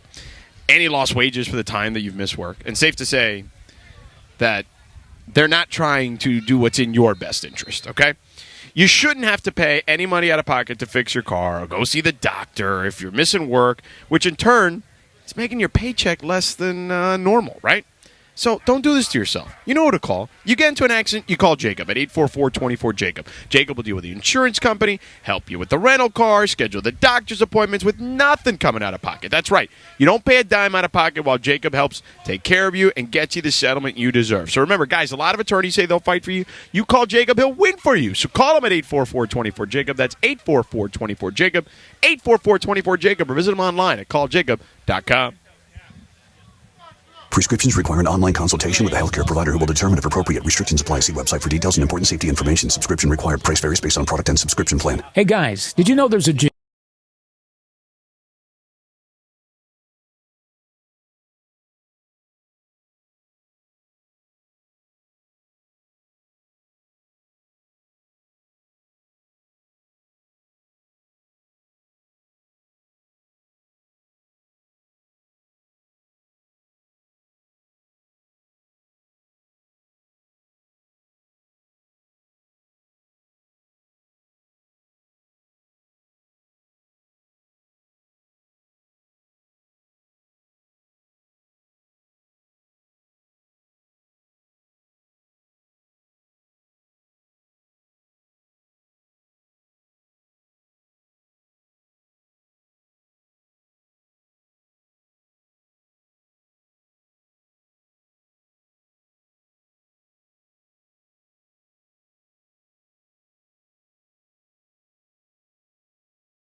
A TV theme. Do you hear this TV theme, George? Oh, yeah. Isn't this the West Wing? It is the West Wing. Yeah. I actually opened up Mason and I when they're open today because it's the one thing John and I connect on. This in Yacht Rock. Happy birthday. He turns 83. He played President Josiah Bartlett. Yeah. Happy birthday, Martin Sheen. Yeah. Should have gone with Martin Estevez. Small market, yep. Martin Estevez. Well, you know, it was a different time. That part. It was. It was different. time. It was definitely. Just like Raquel Welch. You know? Martin Sheen was in a great Columbo episode once, too. You love Columbo. I love Columbo. How old are you? You're like, what, 85? If you cut me open like a tree and you see the rings, 85. You would have been perfect for old-timey radio. Hey, guy, all that other I think that's pretty much my shtick. No, Like, the hey, voice. You By can the way, follow her at Lindsay Baseball. I am so regretting that Jack in the Box sandwich that I just had. Terrible. On Twitter or Instagram, at Lindsay Baseball. Don't forget about our sponsor, Tequila Mandala, founded in the city of Downey. Always swipe right on Tequila Mandala. Take it away, producer Lindsay. Thanks, Christopher. By the way, speaking of great alcohol, like Tequila Mandala, that gentleman back there told me that he tried to bring in a bottle of Camus for me, and they wouldn't let it in. I said, listen, they didn't even let me bring Gatorade in. So where is the bottle of Camus at this hour? We will be there in about 30 minutes. Let's go find it. By the way, Coach McVay will join us in about an hour from right now, followed by Tyler Higby. Exactly. Nice. Yeah. Your Big Rams show. tight end, great. Yeah. So basically, we're just we're doing the sandwich hour until we get back to football. Sandwiched between 4 and 6 o'clock. Man, I need tequila. Why did you use that verbiage? Yeah. All right. What do you got, Linz? All right, guys. So the NFL drums up a new policy every offseason along with creating new rules and guidelines. And it sounds like the league is attempting to potentially punish incoming rookies a bit harsher, which could make draft night super interesting. So according to Pro Football Talk, NFL's new policy makes it so the league can punish a player for any possible legal trouble that they were in prior to joining the draft. Is this a good idea? Swipe left or swipe right? Beto, you go first. I'm going to go left. No. Okay, so you're going to tell me what I did as a 17-year-old immature kid is going to affect me? You're going to punish me for something I probably already got punished for? Basically, yes. So, what does this mean? Like if I got arrested, you're going to punish me for that? If I send bad tweets, you're going to punish me for that? They could choose to. Retroactively? Come on. Yeah, it seems silly. That's according to Pro Football Talk. That's what it says. No. Because if you're in trouble, and these kids, I get it. Here, do you want to read, I can read, one of the sentences that has, the logistical language. Nothing in this policy should be read to limit the league's authority to investigate or discipline potential policy violations alleged to have occurred before a player is under contract or draft eligible. So basically, they're saying anything you do before you sign with a team or get drafted by a team, we could decide to punish you for down the road. So you could get punished for something you didn't get punished. It's like Minority Report. Yeah, they go back and they find something, and they're like, "Hey, you started this fight at a dorm room. Nobody knew about it. Nobody got busted, but we found out about it, and now we're going to punish you." Incoming rookies could be facing a suspension before they even play it down. No, that's too much Big Brother. Yeah, that's. I don't love that. Yeah, that seems silly to me.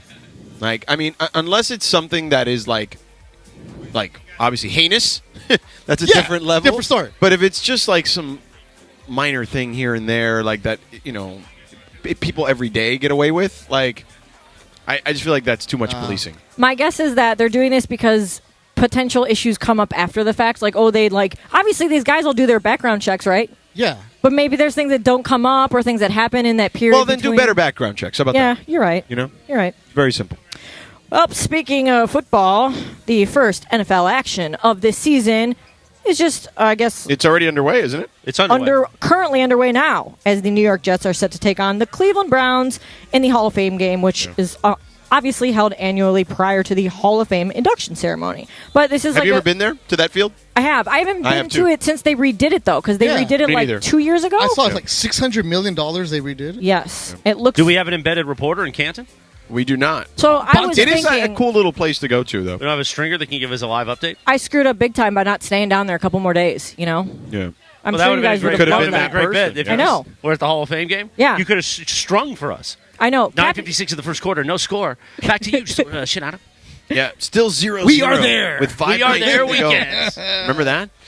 Deep embedded reporters at the Hall of Fame game. Yeah. So I know that you guys I just want to let you know we're here at Canton right now, and it's a 0-0 with 5:19 to go in the first quarter. We'll send it back to you. Thanks, guys. Fox Sports Radio. Back to you, John the Brick. Yeah, Twitter really ruined my job for that. Those $35 were big for me. I used to do that too, but for high school games. Yeah. We'd have to call into a phone, calling in on Friday On night. the coupler. Yeah. On the coupler. I always hated that guy who had the bad phone. Right. Oh. And you heard the It sounded clicking? like this. We understand. You heard the clicking at the beginning because he had that little thing? Yeah. Oh. Yeah. So you guys already said you're not watching the game. We're here. Well, we're here. We're here. So how are we watching? You don't if have I it could, you know on. me, all Browns all the time. Exactly. Even if you could, you wouldn't. I mean, you Ernest Biner, let's go. No, I wouldn't watch it. Watch this anyway. I might turn it on because, like I said, I'm curious about the UCLA quarterback. But so you're not watching that. What about this weekend? Are you watching any of the NFL Hall of Fame induction There'll stuff? be some stuff. Yeah, the Hall of Fame stuff. Sure, I'll watch a little bit of it. It won't be like I'm focused in on it. You know what I mean? But I'll watch it. I'm actually more interested in the NBA Hall of Fame inductions the following week.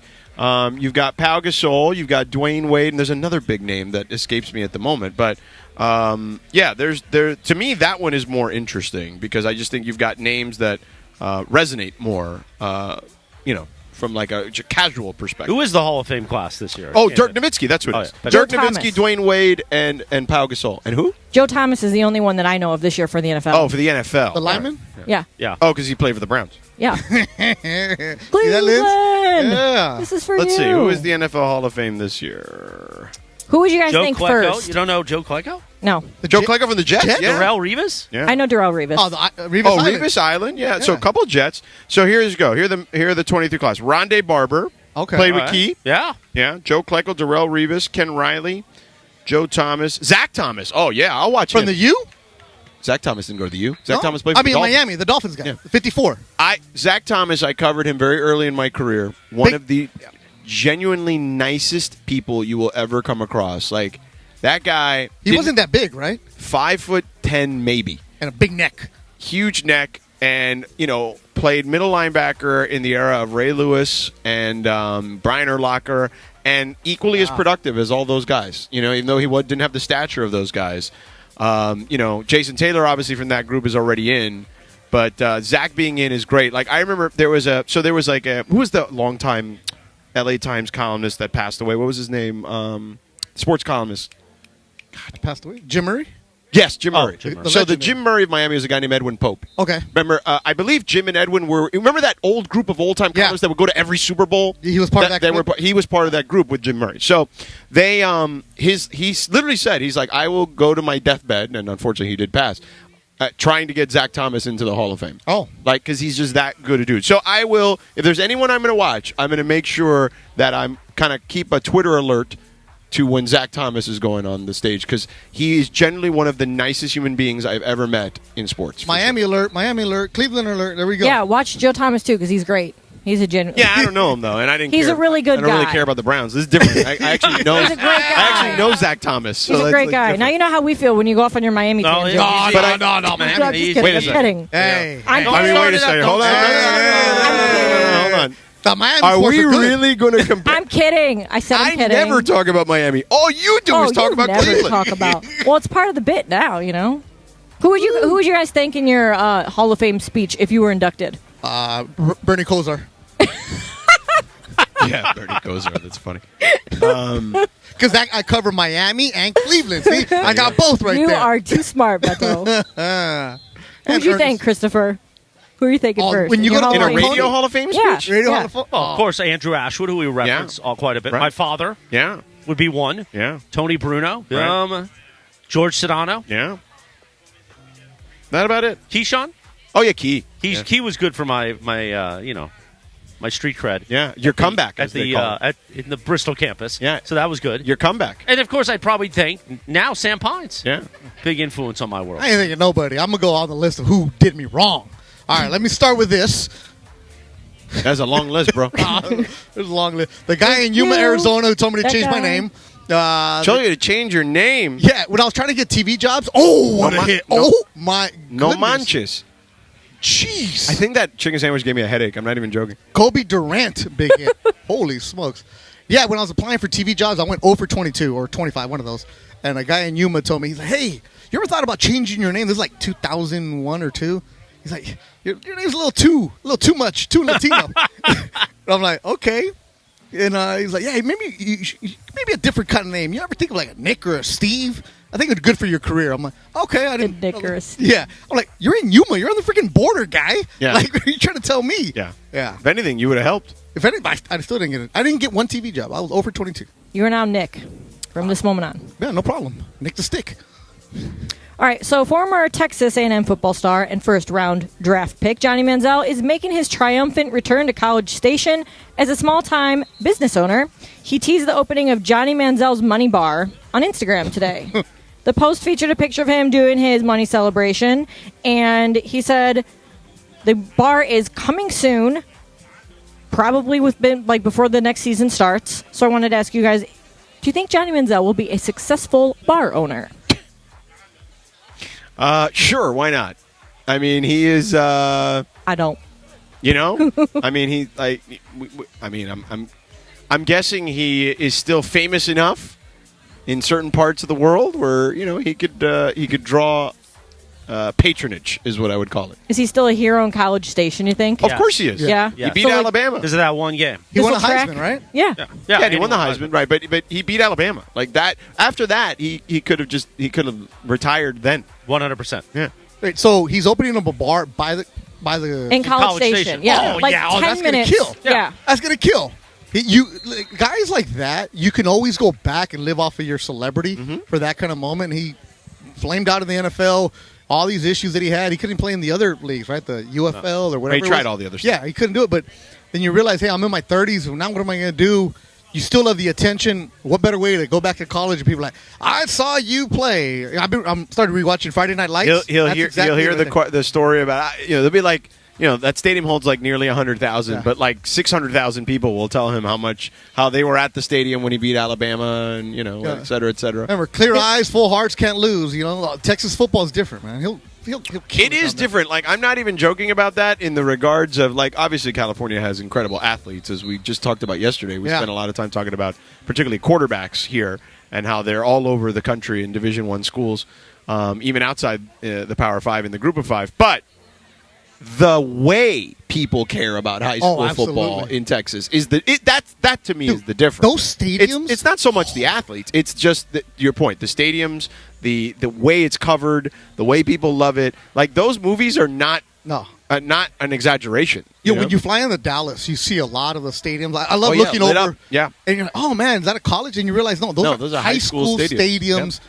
Big lights. They have practice facilities for the high schools now. It's Texas. It's different. So Manziel, get him down there. As long as he don't drink his product, he's good. Does he have a statue? We were talking about statues yesterday. I don't how know. many there He does are? have a statue. I mean, he won a Heisman. Some booster's gonna be like, you know what, Johnny?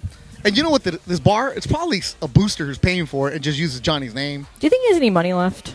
Well, he was a millionaire to begin with. Yeah. Oh, that's right. Yeah, he came from a family with money. Yeah. Remember, he had the private jet to Cabo. Right. Billy Manziel. All right. What's next? Anything? Or are we good?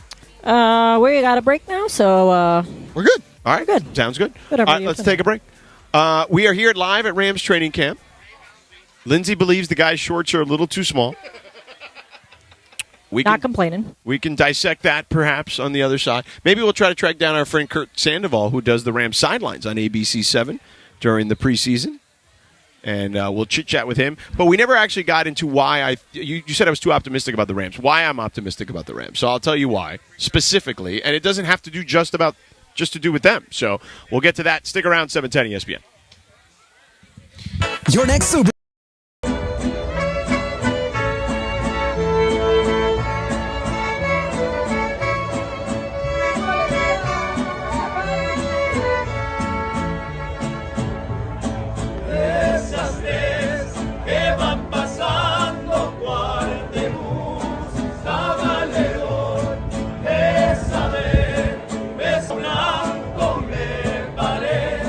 Ser la mejor, me puse a amar.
See Irvine.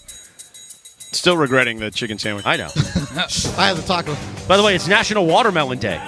Have you ever soaked the watermelon in tequila? Absolutely, Yeah, my man. I've never done it. Oh, you ever live. Maybe this weekend. No, I got to be at camp. So good. Next weekend. That's okay. We'll do it anyway. What do you do with Blanco?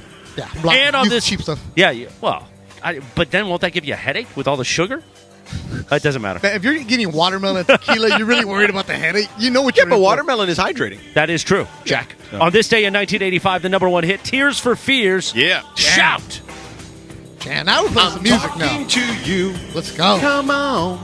It is toasty. By the way, I'm We behind on these. So can I get to read something? Oh, sorry, go ahead. ESPN LA and Hollywood Park Casino are giving away 12 fantasy football commissioners the chance to win a fantasy football season experience, including the ultimate fantasy draft party for their ESPN fantasy football leagues and weekly prizes throughout the season. Register now at ESPNLA.com. Scroll for the Hollywood Park Casino logo, and we'll see you on Friday, August 18th at HPC Hollywood Park Casino. Eat, drink, draft. We have moved to the other side of the table because the sun... the sun is at a different angle today than it was the last couple days we've been here, and it is burning me up, Jack.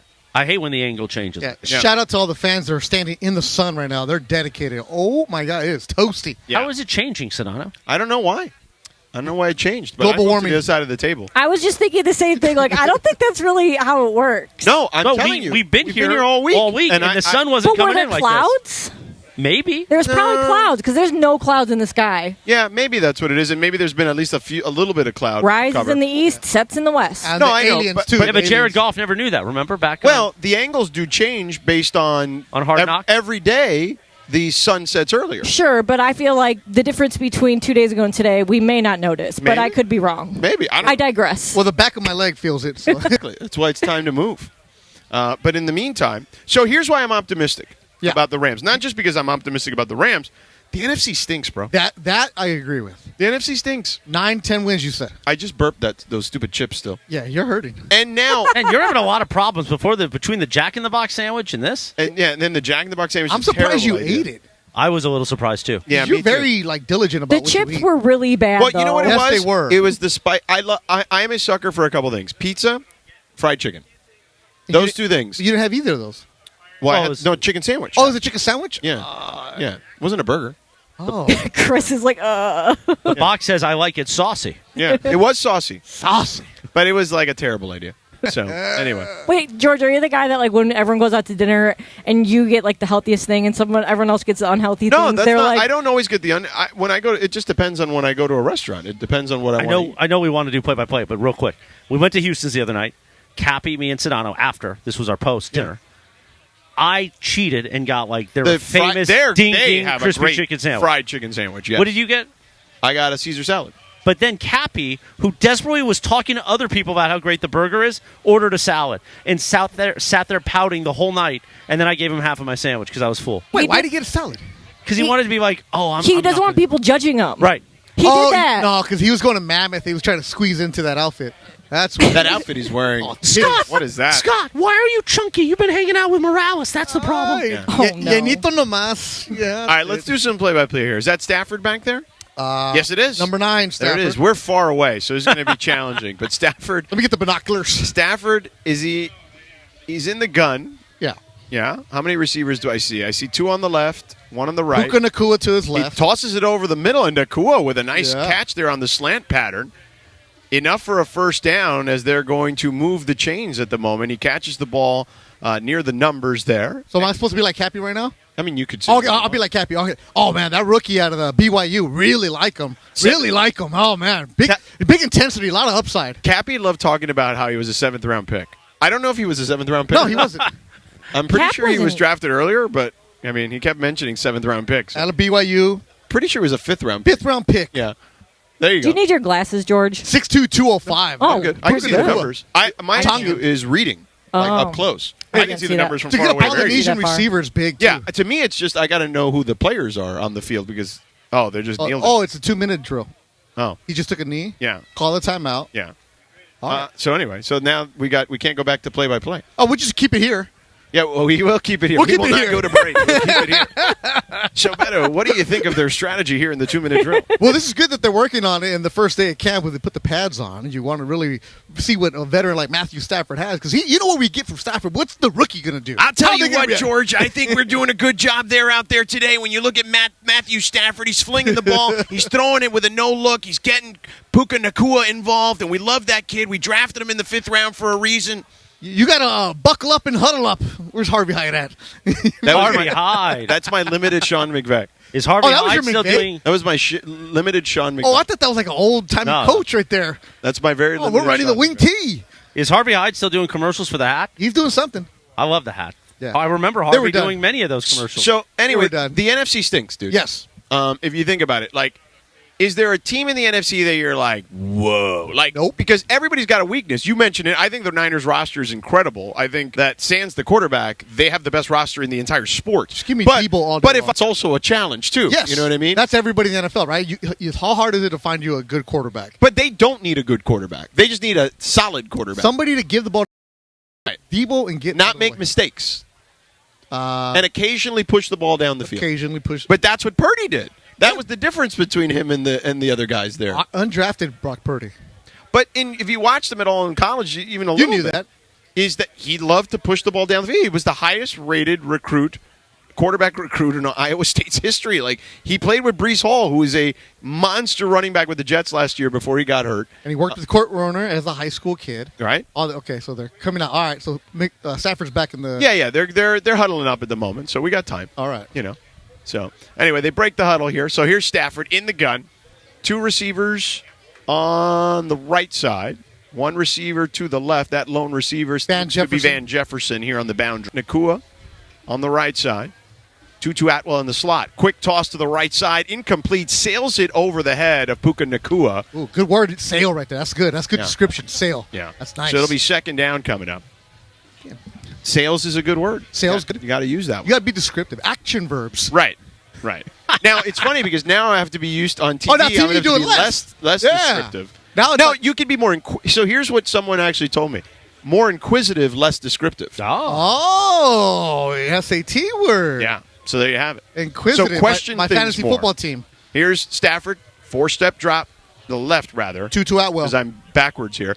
Tutu Atwell with the catch there, in between the numbers and the sideline. Hello, YouTube audience. And they're in the hurry up now, so Stafford's back in the gun.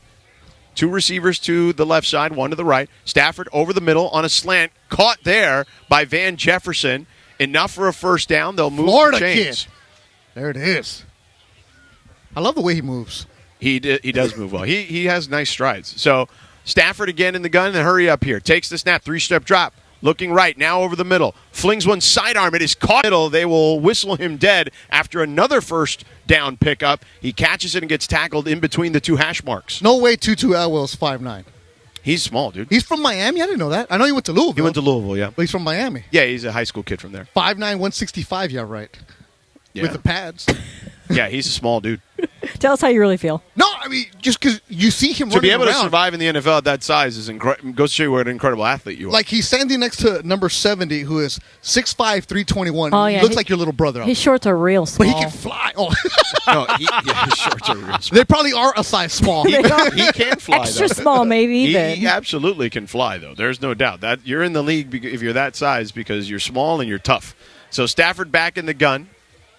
Got 2 receivers on the left side, Atwell and Jefferson. Nacua on the right side with another receiver who I can't see the number. It looks like Kyron Williams, the running back. Quick toss to Nacua on a slant pattern, and it'll be a short pickup there. It'll be 2nd and let's call it 6. Yep, Stafford in the gun. Leg kick. Takes the snap now. 3-step drop. Looking. Fires over to the right side. Incomplete. Bounces one past his receiver. Well, that's what you're going to get in training camp. Miscommunication. No receiver wasn't there. Yeah. Stafford was right, though. Yeah. But I am curious to see if they punch this into the end zone on this hurry up. So Tyler Higby, I believe, checking back in. No, who's 81? Austin Trammell. There you go, Austin Trammell. Out of Rice, a free agent from last year. Mm-hmm. It's 5'10", 185. Yeah. And Higby is in there. Nope, 79, not 89, rather.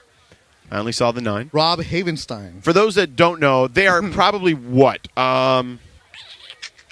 about 60 yards away from us. From us, yeah. To our left side, yeah, on like an angle. 10, and the defense's backs are to us. Now they're marching them up a little closer. So they're going to do a 4th down drill here, 4th and 10. They're around midfield on their field. So yeah, about 6. So they're going to do a 4th down drill. We're going to see what Matthew Stafford and company have here. Oh. Let's go see what you're made of right here, George. Absolutely. Stafford come down in to the line. gun. Trips receivers to the left side. Higby, Trammell, and Nakua. 1 receiver, Jefferson to the right. Stafford takes the snap. 4-step drop. Looking. Throws to the left sideline. It is tipped away. Excellent defense there by number 14, the defensive back. Kobe Durant out of South Carolina State. Lamar. Another big play for young Kobe Durant. I like that. So the 4th down stop by the defense, and Raheem Morris's group is excited. Look at Raheem on the sideline. He's all fired up. Off to the left in black. So now they will try a different drill. As they get him a little closer, they'll start on 1st down here. Yeah, and Cooper Kupp out there talking to receivers, too. About 30 seconds. Oh, okay. So here's what we do. We want to go to break then? Well, it's top of the hour. We like to do that at the top of the hour. Okay, let's take a quick break. We'll take a quick break. Maybe a little more play-by-play. Of course, Sean McVay is set to join us here this coming hour. Tyler Higby as well. His practice is about to wrap up here shortly. We're on your home, 710 ESPN. Prescriptions require an online consultation with a healthcare provider who will determine if appropriate.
In for Cappy, live from Rams training camp. It is hot all of a sudden. Oh, man, my computer is burning. I'm telling you, the sun is at a different angle today. It's a different angle. This wasn't like this today. I'm telling you. It's at a different angle. Well, it's definitely lower. They need to put a tarp up or something for us. It's definitely lower because I'll tell you. No, I'm not even joking. Like, the sun, the last few days did not hit me in the back like that. There had to be some clouds. Maybe. It's also hot. It is hot. You're right. We weren't standing over here. Let me tell the you other guys. days at camp. Was hot. The mosquitoes are look at these, what look a at these catch there. bites. Number Oh, 18. So bad. Now the river Ben was on fire. Skoranek climbing the ladder on that one. It was. It got so hot the river You like caught that on one, fire. climbing the ladder? Climbing the ladder's Meanwhile, good. what I think is we do what you need to know, but you interrupt her with play-by-play. So it's time for what you need to know. Brought to you by Morongo Casino Resort and Spa. Good times, less than 90 minutes from wherever you are. Ben Skoranek climbed the ladder. I don't know if you saw that. Wow, that's good play-by-play. Notre Go Dame's ahead, Lindsay. finest. Take it away, producer Lindsay. What you need to know is that the sun has changed angles today. It has, clearly. It's coming in lower and I wonder hotter. what the sun's like in Cleveland right now. It's hot. Okay, Well, it's too dark in hot. Cleveland. It's dark. right now. It's 9 o'clock. Yeah. You're right. Okay, They're watching the Pro Bowl, They're football Hall of watching- Fame game. Yeah, they're watching the Most Browns exciting lose game again. of the year. I know. They're terrible. They're losing. Kind of normal. Leave me alone. Yeah. All right, so more than a dozen A-list stars have recently donated $1 million or more each to SAG-AFTRA, the actors union, to help struggling actors as they continue to strike. Over the last 3 weeks, the actors who have donated at least $1 million each to the SAG-AFTRA Foundation's Emergency Financial Assistance Program include people like George Clooney, Leonardo DiCaprio, Almost intercepted. 56. The Rock, Julia Christian Roberts. Roseboom, South Dakota State. Love that. Shout out. The Rock, who else? Want me to just end what you need to know now? There you go. Go! Don't worry about us. You go. You Okay. need to focus. No, Stay I locked was just in. asking if it No, was important. Stay locked in. You know, I'll stop. Nah, Focus. girl, they've been doing this all week. You can. Keep going. The We could use a program- mister up here. I got to be honest. I know. We need one of those fans that you put around your neck at Cedar Point. All right, so The Rock gave you $1 million. Everybody donated a lot of money, and the program was formed to ensure that performers in need don't lose their homes, and they have the ability to pay for utilities, buy food for their families, That's and purchase life-saving prescriptions and all that stuff. That's They've awesome. gotten over 400 applications this past week alone. That's awesome. nuts. That is cool, man. That's crazy to be able to say, here's $1 million. Yeah. Right now. Good. I'm glad they're helping. Imagine even They being can't- like a lighting guy, and you're like, oh, I can't get work right Oh, now. that's huge. That sucks. Stafford with another incompletion, this time intended for Tyler Higby, who slipped, it looked like, as the ball was thrown behind him, and another horn. So that'll end that particular period. Damn, Higby's huge. That's what you need to know. Brought to you by Morongo Casino Resort Spa. 90 minutes from wherever you are. Good times. Good times indeed. Good times, as Billy Mack would say. Yeah. I love Billy Mack, but you know why it annoys me now? I never was annoyed. It's because now Mason and Ireland do a bit about the good times. Oh, and do now they? I hear it every time. I never really noticed it.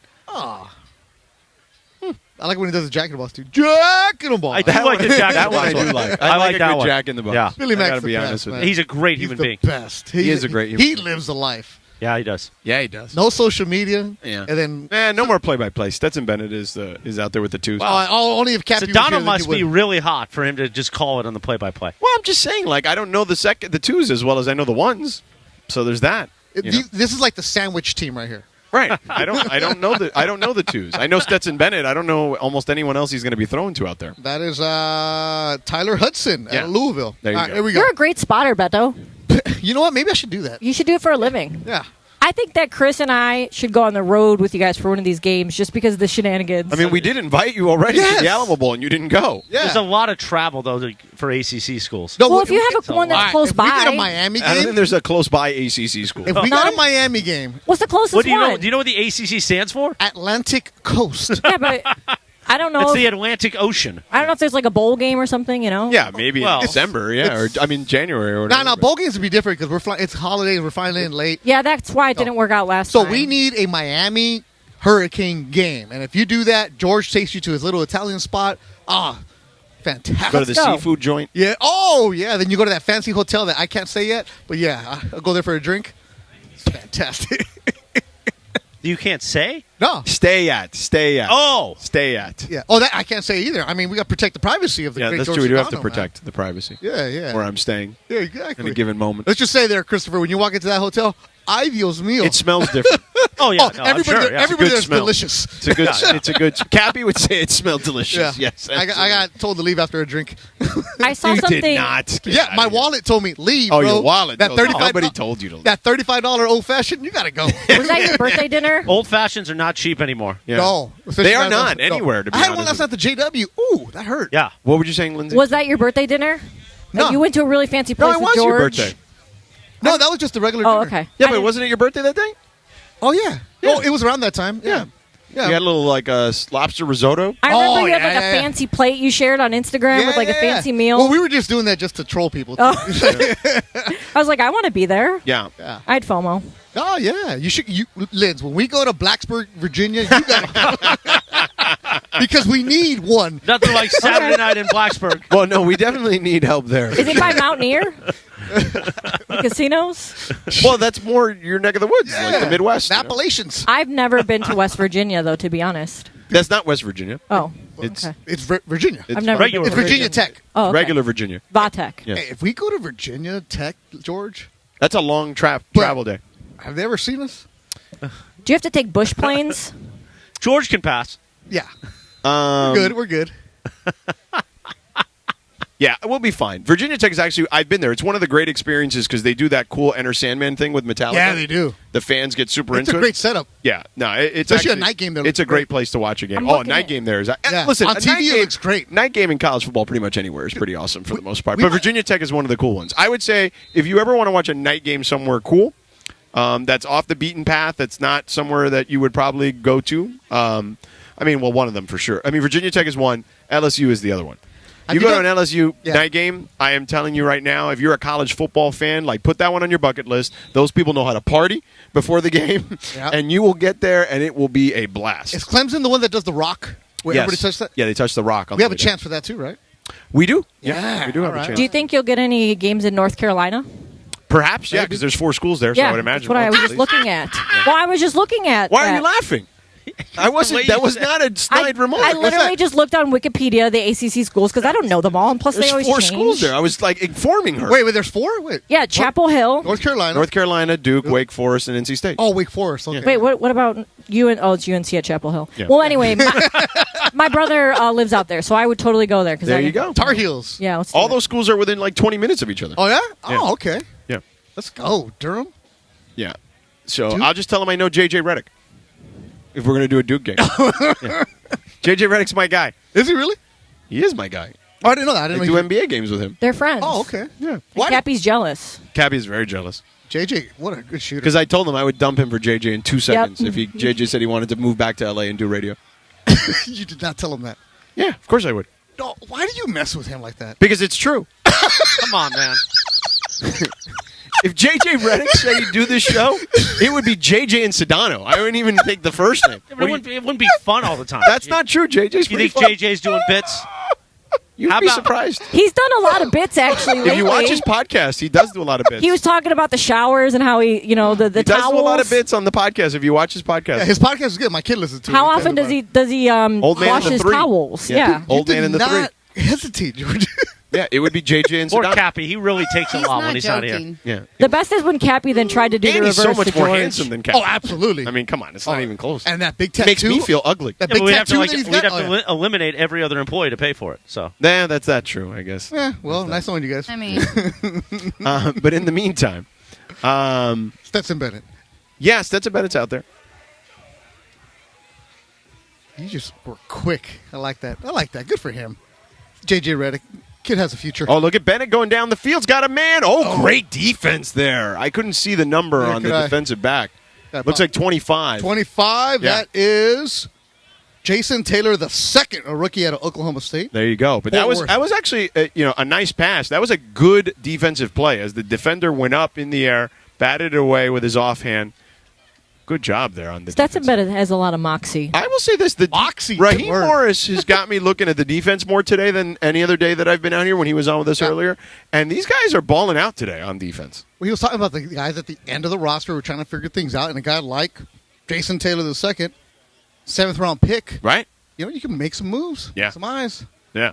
So they're doing another red zone drill. You want me to do another play-by-play, Christopher? Is that what you want? yeah, Stetson on the 15. Let's do it, Let's Jack. do it. I mean, Stetson Bennett right now is the backup quarterback for your Los Angeles Rams. So Is he really? He is right now on the roster. Ahead of Rippon, huh? At the Okay. moment, he is.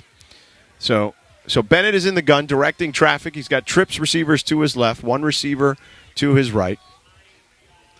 It's Trammell 81. Yeah. Big tight end on the right side. 5-step drop, throw over the middle to the back of the end zone. Incomplete, intended for wide receiver Tyler number 14, Johnson. Tyler Johnson. Out of Minnesota, free agent. Did you guys know Stetson Bennett's nickname is the Mailman? I did not, because he always delivers. Yeah. Exactly. You guessed it. Lindsay just taking it today, huh? you got to get these crumbs out of the way before Coach McVay shows up. Oh, no, give him the salted egg Hey, maybe we chips. could play Who Can Do It with Coach McVay this game. Listen, Nah, maybe not. I'm kidding. Yeah, definitely not that, for sure. Thank God those chips weren't around when he was here. oh, Imagine him saying, hey, let me have some chips, guys. All right, so here's Bennett again. 4 receivers out there, 3 to the left, 1 to the right. Bennett in the gun. Oh, false start there. Looks like a false start. 31. Do you want to say his name? No, you go ahead. Oh, okay. No, I'm saying, do we want to? I don't know who he is. That is Nick Hampton, a rookie out of Appalachian State. Yeah, can't do that when you're a rookie out of Appalachian State. I was trying not to get him on ESPN radio, but hey, too late. Yeah, can't do it. Can't do it. I think now they're done here because McVay's huddling them up. He's like yelling, too. Well, no, there's another 10 minutes on the clock, so it looks like there's at least one more drill to do here. Oh, he brought everybody together. He's letting them have it. He's letting the offense have it. I love it. We're going to do Big Deal or No Deal a little early today because we'll have Coach McVay at 6:30 instead. So let's take a quick pause here.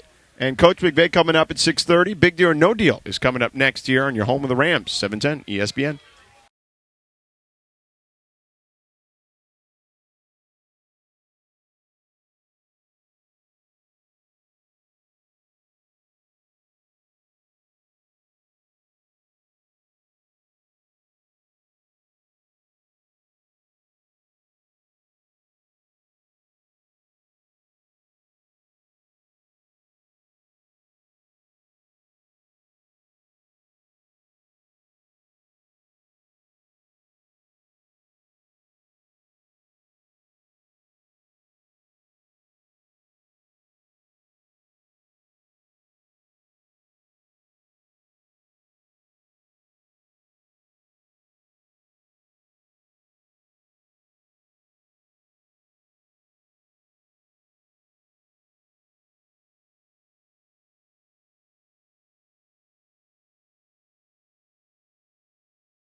Live Imaging Tuesday. Well, it's kind of a live imaging Thursday.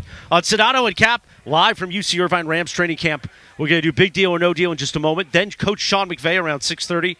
Then Rams tight end Tyler Higby. But right now, we do it every day at this time. Time for the producer Laura rejoin of the day, the great one. Producer Laura, hit it! Thank you, Chris. I appreciate that. Well, since you guys are at Rams camp, and it is Vamos Rams, and you guys started with Mariachi, and I heard this song earlier in a show that I was watching. I just felt it was appropriate. It is a good cry breakup song, but you know what? It's okay. La Los miel Llanos amarga. del Norte, hasta la miel amarga, you know? Man, all bitter. This is like a It's a breakup great song. song. This It is a like- breakup song. Dude, I was karaokeing during that episode. I was like, listen, this is a great karaoke song. What And were I you know watching? all of it. This fool. Oh, this fool. Yeah. It's in one of the parties, like one of the party scene. Yeah, I haven't finished it yet. Yeah, this fool on Hulu, man, it's pretty good. Shout out to Chris Estrada, man. Does a good job on that show. Jamming. I mean, listen, I haven't watched it's the a show. good Where does song. it air? It's on Hulu. Oh, Hulu. Yeah, it's Hulu. It's pretty good. Second season, it's pretty good. Does Briones get executive producer credits for it because of the name or no? Nah, actually, this fool's from Felipe Esparza had What's Up, Fool? Yeah. That's his Yeah. podcast. And Felipe was in actually episode 1 and 2. What do they do now on Travis and Sliwa with? Does he still have a full segment? Yeah, they still got it. No, so What's Up was still on Mason and Ireland. Oh. Yeah. But then Hey, did which is used to Hey be like Fool, the- did you see? Yeah, Hey Fool, did you see? Is it really? Yeah. It kind of like as a bit. We haven't officially changed the imaging. Yeah. So I'm all for it. Yeah. But Stafford to Oh! Higby. Higby goes up top to get the touchdown. And then letting everyone know after a perfect pass from Stafford to Higby in the corner of the end zone. Dude, that sucks too because Witherspoon, the DB, played great defense on it. Higby's just too big, bro. It's too big. Yeah. See, also, most importantly, kids, when you catch a touchdown, always point at the cameras. You saw 2 photographers there? That's what he Pointed did. right at it. That's Yeah. going to go right on social media. Yeah. Know what's going on. See, that was perfect. Yeah, that was And nice. right in our direction, too. It's rare that we get it right in the corner where we're at. So, good stuff. Dude, these linemen are so huge. They are monsters, right? Isn't it crazy how big they are? It's wild. speaking of big, Yeah? time for big deal or no deal. Yeah, let's go. Kick it. Take it away, producer Lindsay. Thanks, Christopher. So before I do big deal or no deal, play in progress here. Incomplete. Yeah, incomplete to Nakua, who tried to stretch out to get it. I mentioned that they call Stetson Bennett the mailman, and George, made his joke, because he always delivers. Well, that's not the only reason why. Okay. It's because Oh, boy. back when he was traveling around Yeah. as a high school football player to different football showcases all over the country, he always kept on him was his trusty U.S. mail hat. Oh, okay. Something that he wore at virtually every showcase he attended. He called it his lucky mail hat. I don't know what a mail hat looks like, and I guess I'm going to have to Google that, but yeah. It was a hat made for the employees of the post office. Hey, don't we have a like mailman that. Matt in Mailman first- Matt, part of the Yeah. communities. Great There guy. you go. Quarterbacks are interesting, especially in high school because they have all that swag, the way they walk around when they go to these showcases. So, a couple years ago, all the high school quarterbacks were that Bass Pro hat, that $8 hat you get at the store. They were wearing that for a little bit, and they'll walk. Some guys will rock the bucket hats. Our friend Evan Cohen, who's been on this radio show, of course, the vice president of content for Good Karma Brands, friend of all of us. That's George's cell phone affecting my thing. I was wondering where that was coming from. That's fine. That's Anyway, weird because I'm so far away from Well, it creates static interference, as they say. Anyway, Evan Cohen was a high school quarterback. Did you know that, George? Put this back. Yeah, he lost every game. Yeah. No, he didn't. He did. That's And he- great.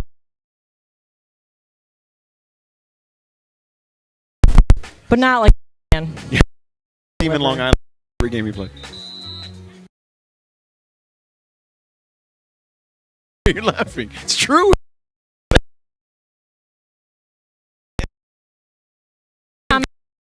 Whenever he's in town, we bring him on the to be the first every game. Damn. He gets the show. He's one of us, right? He does get the show, yes. He does. All right, so Tom Brady announced a business move in a hype video today saying that he's officially coming on board the English Football League Championship squad, the Birmingham City Football Club. Mm-hmm. So he's buying an English football team. Is this a big deal or no deal? Wait, is he buying it or buying Hey, into buying into it. Buying into Okay, it. so he's a percentage owner. Yep. Okay. And they just won the English Maybe it's Football League Beto's. Championship. My phone is off. Oh. Happy birthday, Tom Brady, by the way. Yeah, happy birthday. Yeah, I mean, is it a big deal? Everybody seems to be buying into a football club, it seems like these days. So, LeBron has a partnership. well, Russell Liverpool, Westbrook got he's into had one forever, yeah. Westbrook got into a partnership. Yeah, But did you it's- notice that he bought into the team that just won the championship? Brady, you're saying? Yeah. The second division, yeah. Oh, they're in second division? Yeah. So he bought a minor league team. Yeah. Yeah. He does have money like that, but I don't know. Just Not feel a like, big deal. It's just these guys spreading their money around. Yeah. all right, no big deal. I want to buy. I mean, they look at the Wrexham stuff, and Yeah. they just feel like maybe they can get the next Wrexham. You know what I mean? I want to buy a team. Let's buy a team. Let's do it. Let's I buy a thought- Liga MX. No, those are expensive. They Can't be are. more expensive than the EPL, bro. No, because you got to pay the mordida. You got to pay the bribes. We should buy a pickleball team. That's a hot thing, too. Yeah, KD has one of those teams. By the way, Jets 13, your Cleveland Browns 0. Wow. 8:58 left in the Awesome. second quarter. Is Zach Wilson playing? We are there. Yeah, Zach Wilson versus. We are their weekends. Those shorts are really small. Happy What's birthday next, to Lance? Michael Ealy. By the way, So he's Mike 50 years Tyson. old. Oh, What's okay. that one more time? I didn't hear the end of it. Michael Ealy. He was my boyfriend in my mind for a long time. He's Oh, 50 okay. years old. Shout out to him. Oh. What were Do you you saying, know who Linz? that is? No. Nope. Mike Tyson. Really? I can't. Who's Michael Ealy? I don't know. I He don't was know who in he is. Barbershop. Oh, you guys I know who who he it is. The hot guy with the eyes. Barbershop. Like, really? You should have said that. Well, That's you know, his name. Anyway, No, I know, but you should have said Michael Carry on. Lee, the guy from Barbershop. They would have been like, oh, okay. Carry on. not like He's Sofia great. Vergara. Gorgeous. Come on now. We Yeah, got it. right. I mean, there's a lot of Michael. I know Michael Lee is also a writer for Yahoo Sports. Yeah, he you know does a what I great mean? That's job. what I thought you were talking about. By the way, Mira, did you hear? pero I get it. Beto, Sofia Vergara is a jerk. No, apparently. she's not. That You're was a a big hater. thing yesterday. No, You're a I love hater. her. But Ireland was talking about it yesterday. That Yeah, like, I know, she's you a talked jerk. about it during cross. Yeah, Yeah. we did crosstalk. She's yeah. a huge jerk, I guess. According to who? Haters. Haters. In the That's what house. I always say. Yeah. All right, Mike Tyson. Mike Tyson is granting Francis Ngannou's wish, officially joining the former UFC champion's team to help him train for his upcoming boxing match against Tyson Fury. Yeah. Remember last month, Francis told TMZ that he would love to be able to train with Mike Tyson, saying, "I think getting some advice or training from Tyson would be great." He also threw out Lennox Lewis's name, but Tyson is the one who actually is going to train him. So, do you guys think that Mike Tyson training Francis Ngannou for his first actual boxing match against an actual boxer in Tyson Fury is a big deal or no deal?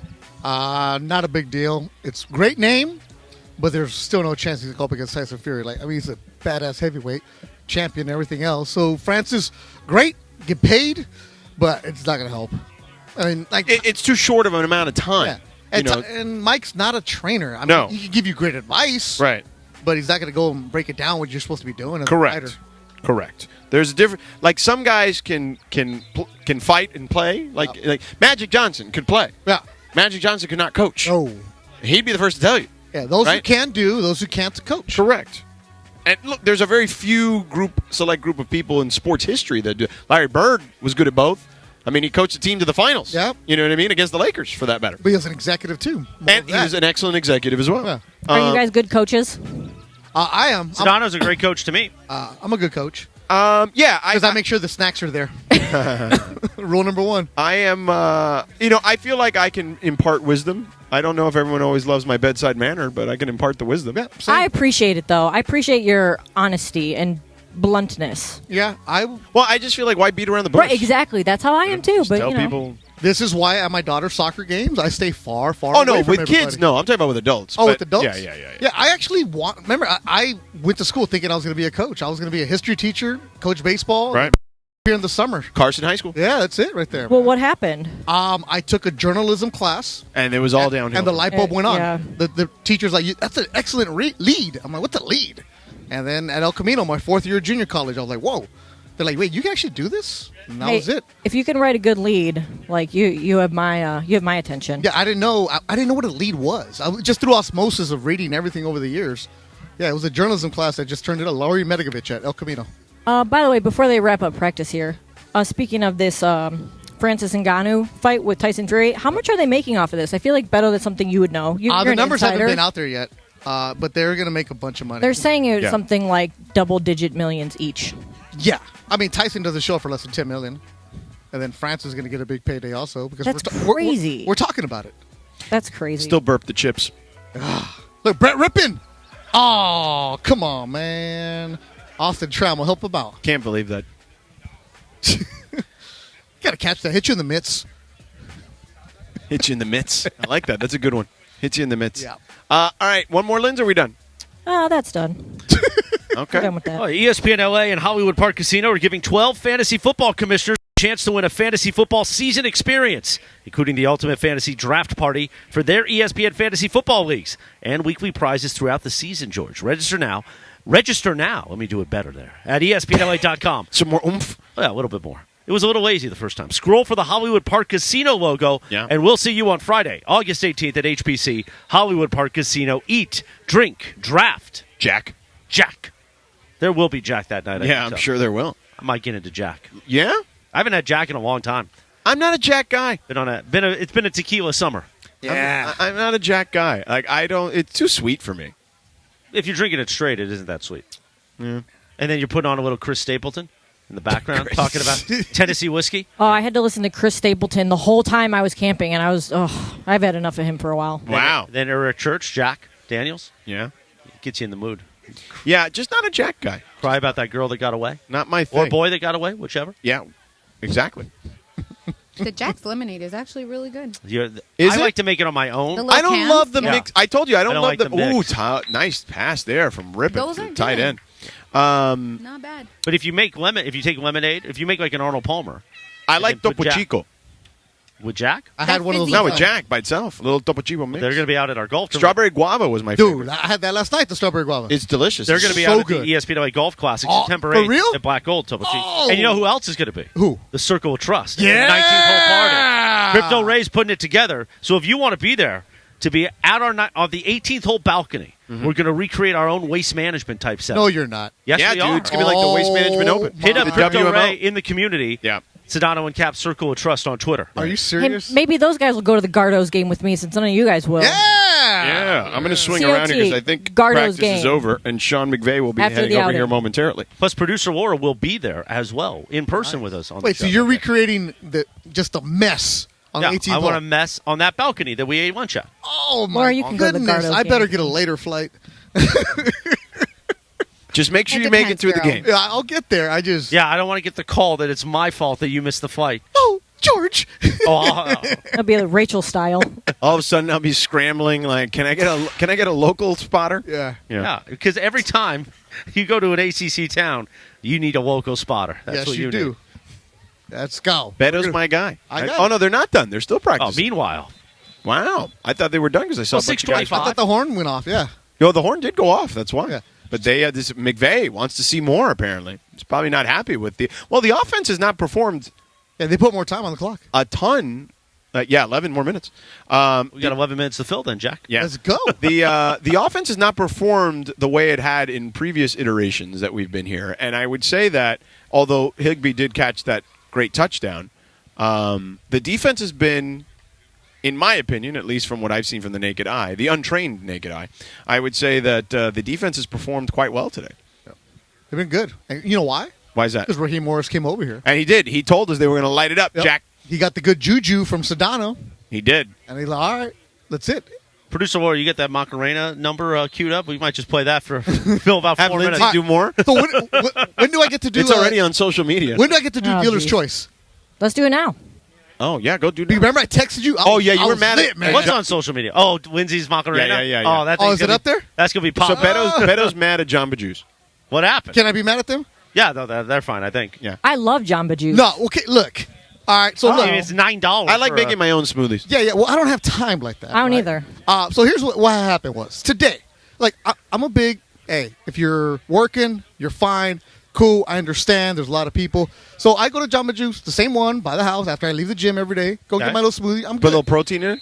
Oh yeah, Yeah. You know, You do that every day? Bee pollen. I change it up, because I don't get the juices. I get the bowls, the side, Right, whatever. right. Anyways, I go in there and I know the service is going to be bad. So here's what I do with my kids. I tell them, when you start working, make sure when you get a job, Right. no matter what, customer service is big. It doesn't matter if you're an adult or a teenager. Right. Hey, say hello immediately. We've got into stores. If they don't say hello to me right away, we walk right out. I'm not saying anything, but Nike store in Torrance. Anyways, so I'm in Jamba Juice. I walk in there, and then they're taking forever. No hello, no I'm sorry, no nothing. And then Morales, after you work out, you're hungry, you want something in there, let's go. It's like, oh, sir, what did you order? Oh. So I'm like, all right. But mind you, they're teenagers, maybe in college. I'm not going to do anything. And I also tipped ahead of time. Tell me, what do you order? I tell them, no problem. He's like, oh, we didn't get that order in. Oof. They're like, you're here for pickup. I'm like, no, guy, I talked to you. You're the one I talked to. So it takes forever. He's like, maybe another 10 minutes. So am I the jerk here? I tell the kid, hey, don't even bother. Don't even eat it. He's like, sir, we'll get you your order. No, why don't you learn some better customer service? And I left. Like, don't even make it. But you were already out the money. I was already out the money. I didn't ask for a refund. Should I have asked for the refund? You should have. Yes. No. Said, I got to go, man. Give me my money back. I did say. In fact, you should have called corporate. Okay, so I was kidding. I was really Lindsay close would to- have written a sternly So worded letter. So I just said, don't even worry about it. And mind you, there was 3 other people there. We all had the same complaint. So I was like, no problem. I almost did the thing that everybody does when they go to Twitter. They complain. Should I have done that? Hey, Jamba. Then usually the corporate account will flag you, and then you'll get some sort of You'll coupon. you'll get like free Jamba Juice for life. So I was mad at them. Especially when they Mind find you, out you're my an my influencer. rewards program is really fantastic because I go all the time. So I messed up. A little bit. But I feel like this happens to a lot. I mean, now you're talking about it on the radio, so obviously you're still annoyed about Oh, I'm still annoyed because I didn't eat. I had to eat that Jack in the Box and the chips that Lindsay brought. Oh, those chips were Those bad. were not meant for like consumption for hunger. Yeah, so because I'm trying to fast, I'm trying to do a little bit better, right? I don't want to eat after 6 o'clock. But okay, so should I have sent the tweet? Yeah. Yeah. You should have done something. Yeah. Because you should have got the money back. Like he said, that's $10. It was 9, but Yeah, still. exactly. Plus a tip that you would have given him. I did give him a tip. Okay, see, exactly. I gave him a tip before I even got the money back. You gave him a tip and you didn't even get your product. And I didn't. Oh yeah. That's bad. That's happened to me. But So do I don't go feel back? it. Because it's Go only one. back. It's only one by my house. Go back. Yeah, you got to go back. Be like, hey, can I get this one on the house since you guys messed up the last But one? I didn't even get an apology. Yeah, that's terrible. All right. You had these happen to you. How a old are lot. these people? I would say college kids. Yeah. And Yeah, they're do just like, better. Just like, okay, so this is what parents teach your kid to say hello when people walk into your establishment. Well, I mean, because the owners are like, whatever, they just own it. No, but like, I'll give you an example, right? Like when you go into like Jersey Mike's, they always say, "Hey, welcome to Jersey Mike's." Yeah, they do. Yeah, because Jersey Mike's is a franchise, and they send it because I know one of my very good friends. She owned the 4 first Jersey Mike's in like Eastvale and Corona, and they would send in secret shoppers, and if you got reported, like you get franchise ranked. Right. That allows you to buy more stores and grow your franchise. So that's why they work very hard because they know there's corporate spies coming in. Like when you go to McDonald's, welcome to McDonald's. May I help you? Not can I? May I? Chick-fil-A. Kind of like how you remember they used to send in the secret spies. Yeah. 710 back in the day. Yeah. 710. I thought we don't have those anymore. No, that's pre-GKB. Oh. We got secret shoppers all the time at Hooters, and we were always so scared of them. What Anytime are they shopping for? They would same thing. Customer Wings. service. Chicken wings, Curly the fries. T-shirts. Their customer She service. meant like, yeah, she meant no. I'll say the Hooters customer service is always good in Long Beach. It's great. I would agree. Yeah, they come in and you'd know because there'd always be like a man and a woman who clearly didn't know each other, and they'd order like one would order a really weird drink and one would order a regular drink. Like it was a whole thing. You get a blue Hawaiian. Yeah, you knew that they were secret shoppers, and you're like, oh, you got to be extra nice to them. Yeah, I just want to go hang out with John Taffer on Bar Rescue. I want to be his friend that he sends in on the recon. I want to be that guy. Like, let's go. You'd be good at that. Oh yeah, I just want to host a show on the Food Channel. That's what I want to do now. I mean, I would love to do that. Yeah. That is fantastic. I actually pitched the show to somebody, and it got at least consideration. It was basically just do like a show with athletes, like going to dinner and lunch, their favorite spots in their favorite cities and all that stuff. But JJ Redick. it wasn't with JJ Redick. But JJ will be hosting. Yeah, they probably said no, Sedano, not you. JJ Redick's Yeah. going to host that show. You know what's crazy? Oh, No, go ahead. Go ahead. We got time to fill. sorry. Knock your, No, knock- well, because you got guys 3 were minutes. talking Go ahead. about like. Okay, you guys been talking about the whole restaurant. I went to Bath and Body Works, and the manager was being rude to the workers, and I was so mad. Oh, see, I don't like that either. Yeah. See, because the girls were, one of them was training the other, right? So she was like, "This is how you do that. This is how," and then she goes, "Have you finished with the customer? The customer comes first." And I was like, "Oh, it's okay." Sounds like a She's Bath and fine. Body Work employee. And then I was like, "No, they're fine." She goes, "No, the customer is always first." Yeah, But I like with an agree. attitude, and I was like, Oh. "Yeah," but at the same time, like homegirl's training her, I don't have a problem with it. I'm like, I've been there, so it's not a big deal. She wasn't being like out of pocket. I just felt like the manager was too much. Right. And then the girl was like, It was like extra.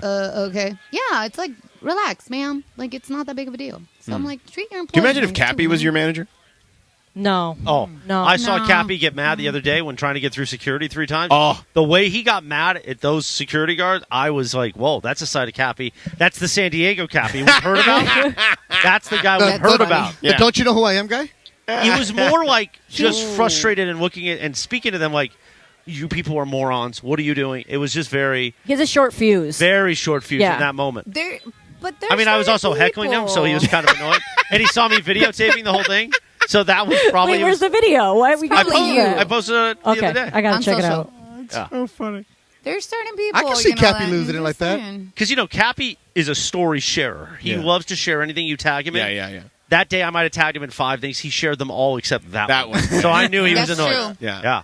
Yeah, I can see that. That's that North County, San Diego. Like, Oh, yeah. Hey, we're by the beach here, guy. Like, don't you know who I am? I can see that. Because it's that metal detector here when you're walking in. Yeah. It's tough. Lindsay got caught by Yeah, it today. it buzzed me, and I had not I Me don't too. even know what. I had nothing, and they buzzed me. They wanted me. The guy's like, "Damn, this thing." They're sensitive, very Oh, they- sensitive. Those metal detectors. Oh, I thought you called it me even sensitive. at Disneyland. Yeah. No, even at Disneyland, I'd be going through, and they're like, "What do you have?" I'm like, "Nothing." Because Like, you got do booze. the They know little gun. about you. They listen. No, they know I you're don't got sneaking no in. booze. You got that rompope. No booze. I am Uh-huh. clean. No booze. Uh-huh. I'm not you, Beto, with your cooler. That's not me. Yeah, I don't think it's I don't know. Disneyland. Hey, by the way, Linz, take me to Disneyland. Okay, cool. Thanks. Well, we had a plan to go. We were gonna go Tuesday after yeah. Rams camp, but we may might not be a change anymore. in schedule. Are you really going Tuesday? Let me look at my schedule. Yeah, come hang out if we Let me we're look. out here. Yeah, I'm available. You are? Yeah. Okay. Why, are you taking the day off? Sedano, you are? No, Sedano's off. I'm off. Oh, well then I'm It is off. Kaplan and DeMarco as of now. Oh, yeah. See. Cool. We're gonna do all kinds of stuff from the Ocho. Oh, wait, Disney. There's a lot of weird stuff on there. I just think it's funny.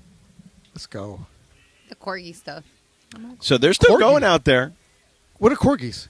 You can't blame Dogs. this on Stafford me, out there? Dogs. No, perritos. it's like the fourth They're so string cute. guys right now. That is number 16, which is. Come on, spotter, let's spot. Hey, you know what? You only go 3 deep. Dresser Win at a Tennessee Martin.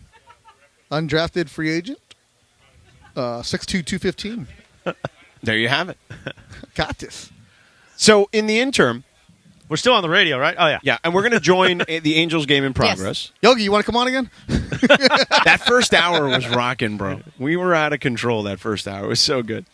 There is Yogi right there. I thought you were joking.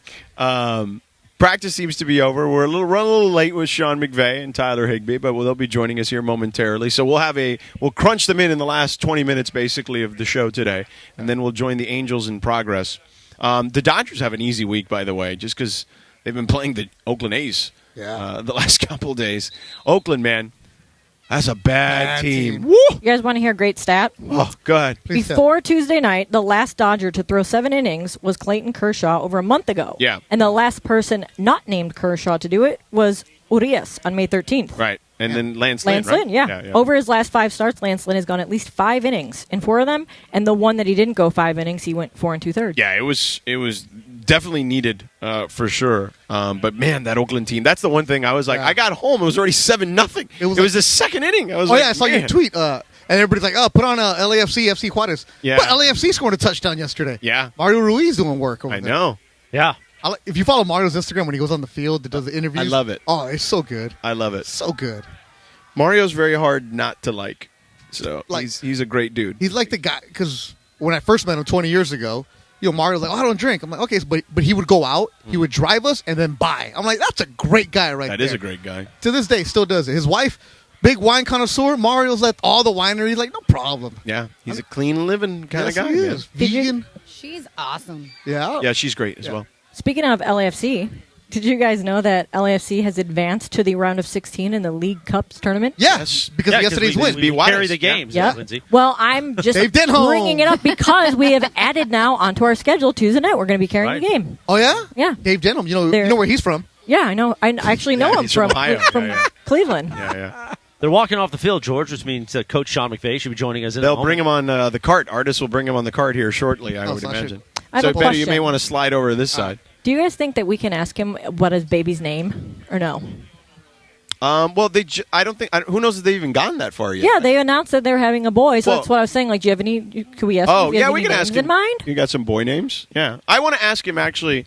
I always like to ask him how he's doing personally, like outside. Not Sean McVay Oh, he's the got to coach. be pumped. How's Sean McVay the coach? Not Sean McVay the coach. How's Sean McVay the person right now? Pumped to be a dad. That's what he's going to say. Yeah, and that's cool. Because That's awesome. That's what I want to talk to him about. Like, we could talk football. We'll get there. But you know what I mean? Like, I always feel like he is a human being, and that's kind of like the way I've always liked to relate to him. as just like a person. You do a good job with that with people. Yeah, I mean they're people, right? So it's like they've got real stuff. It's like Raheem, right? We were talking to him earlier. Oh yeah. You know, we get the football eventually, but but it's almost like they don't want to talk about that. Also, yeah, I think I mean, they know they got to do it, but like when you go off the cuff a little bit. Yeah. I mean, some guys don't like that. We had Will Smith on; he didn't care for it for 1 second. I told you guys. Just don't try and make a Campbell soup joke.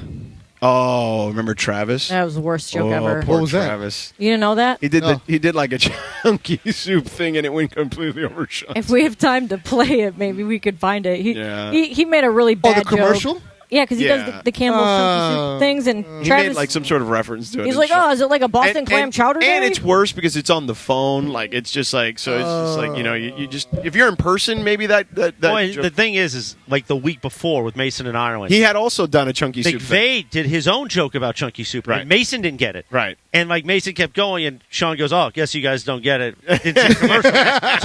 so then that inspired Travis, like, "Oh, you know what I'll do? I'll bring it up." And Coach was not in the mood that day for it. Yeah. Coaches I think he just didn't get it. Is it a Boston clam chowder Here kind he of day? comes. He's on his way. He's about 50 yards away from us right now. But yeah, that was funny. You have 50 to actually, yards and about if 45 Laura, seconds I don't away. think Laura can find it fast enough, but it would be funny. Poor Travis. Travis is a professional. Yes. He is. So for him to whiff on that joke, that had to have been mortifying. And for you him, know I'm the sure. person who enjoyed it the most? Sliwa? Alan Sliwa. Yeah. That's too funny. That is too funny. Because Lee's probably sitting there going, yeah, I didn't do the chunky soup. Yeah. I wanted to ask him about the 4-3 defense. Yeah. Dude.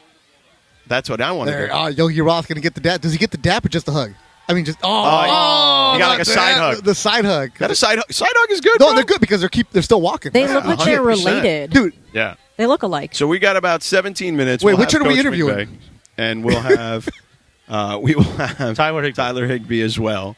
Will be joining Hey, us here in guys, just a so second. I think I found the audio, but wasn't it Mason? Not No, Travis. it was that's a Travis. different one. That's a different one. we'll leave that alone. Just kidding. Never McVay's mind. Head on coach his Sean road McVay. Good to see you, man. How you been? Sedano gets the Good hug. to see you. Here Have a go. seat. This is you right here. This is Hi, Coach. Beto. Nice to meet you. There's your headset. All right. So it has been a long time since I've chatted with you. You didn't. Unfortunately, we didn't get a chance to chat with you last season. So I want to ask maybe you. that was the reason why it was a tough year. Huh? There you go. See, the year you talk to me here at camp, you win the Super Bowl. There you go. Then I don't come last year, and then you have a rough season. But as always, over the years we've chatted with you, you've always been so gracious with your time with us. I want to ask you, like I always start these conversations, how is Sean McVay the person, not the coach, right now? Doing great. You know, my wife is getting ready to get up on our on her last trimester. We got a little boy coming in late October, so that's a blessing.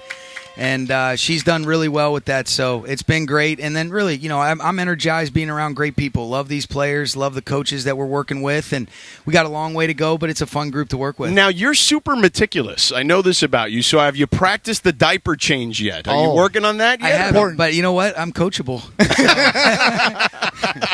So I'm looking forward to it. It'll be a lot of fun. She just had a good checkup yesterday, so we're excited. Now you don't have to tell us, but have you decided on a name yet?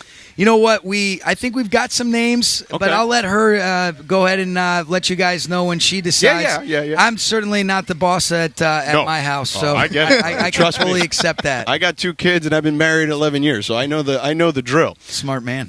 So let me ask you another question. We've always talked to you about what you do in your downtime in the off season. So did you take on any hobbies? Did you do anything cool that wasn't football related this off season? No. Of course. Why? No, Every you know year what? you I'm tell just me you're kidding. going to, and you never do No, it. here's Well, I mean, it's a here's good what I thought. like. Yeah, but you know what? It's a blessing that I love what I do. No, I love to travel. I like to stay active, be outside, whether it's working out and doing things like that. Yeah. And so, we get a chance to travel in the off season. Good. My wife does a good job of exposing me to things that I didn't know about before. So she's definitely broadened my horizons. But I'd like to have a couple cold ones every now and then too. Yeah. Well, See if I can find my personality.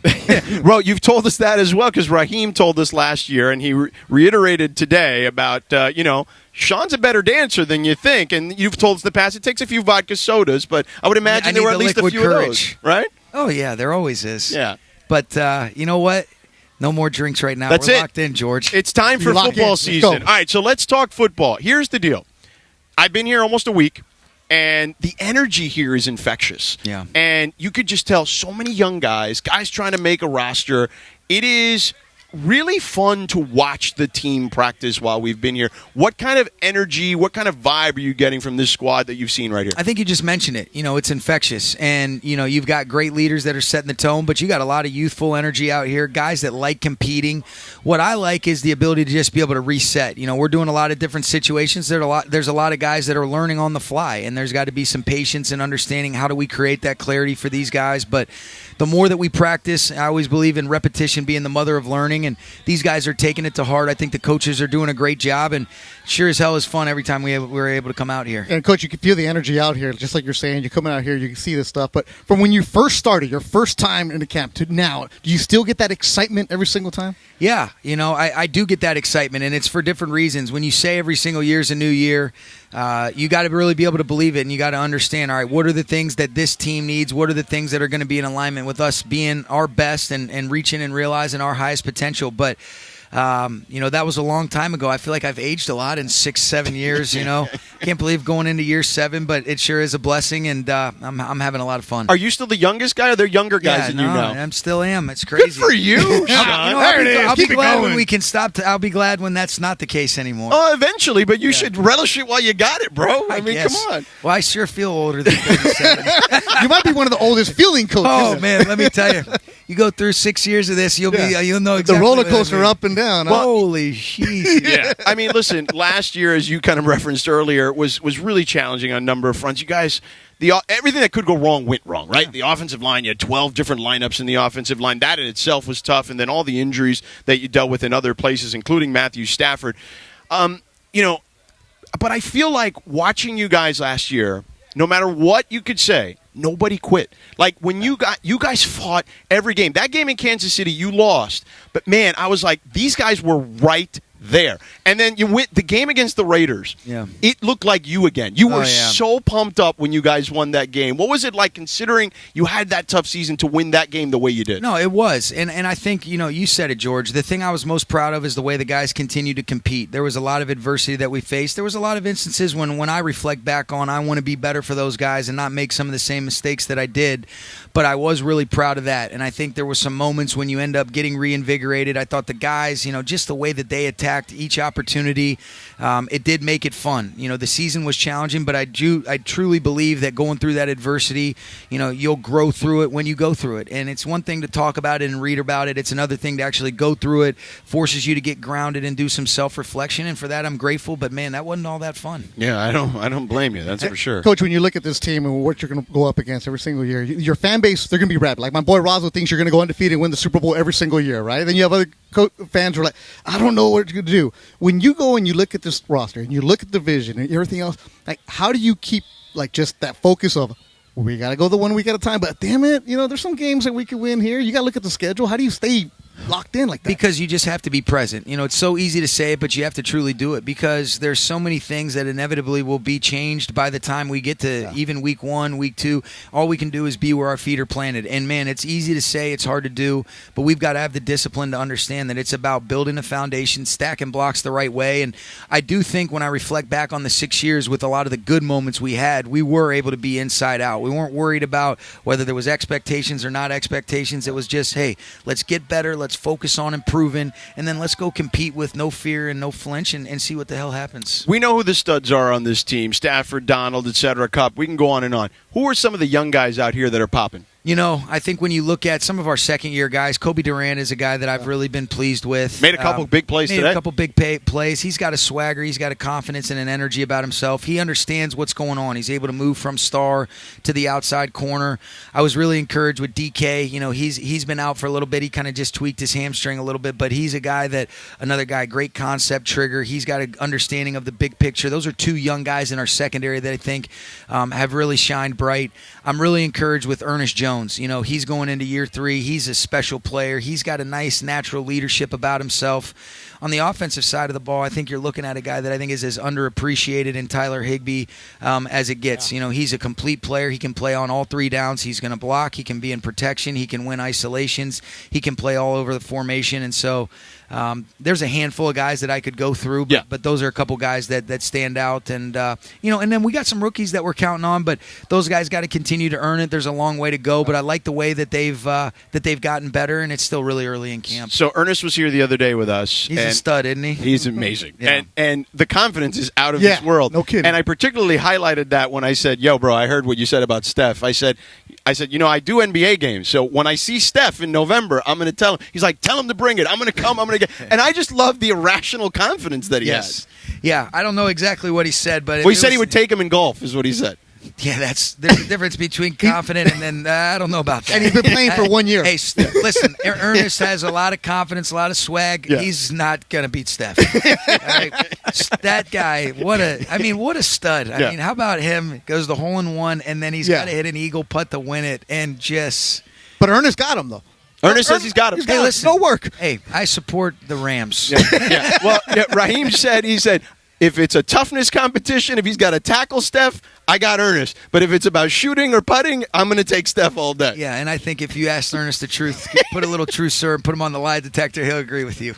Well, listen, so this season, before you go, a couple years ago, I told you, I said, I got you to win the Super Bowl. You dapped me up. We were having fun. This year, everybody's down on you, right? Yeah. Vegas down you, 6.5 wins.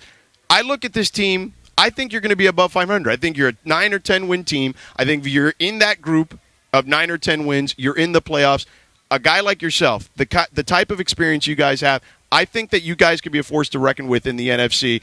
Sell us on why you also believe that for the squad. I believe in the people on this team. I believe in these players. I believe in the coaches. But I also believe that we've got a long way to go. I think we got to continue to improve.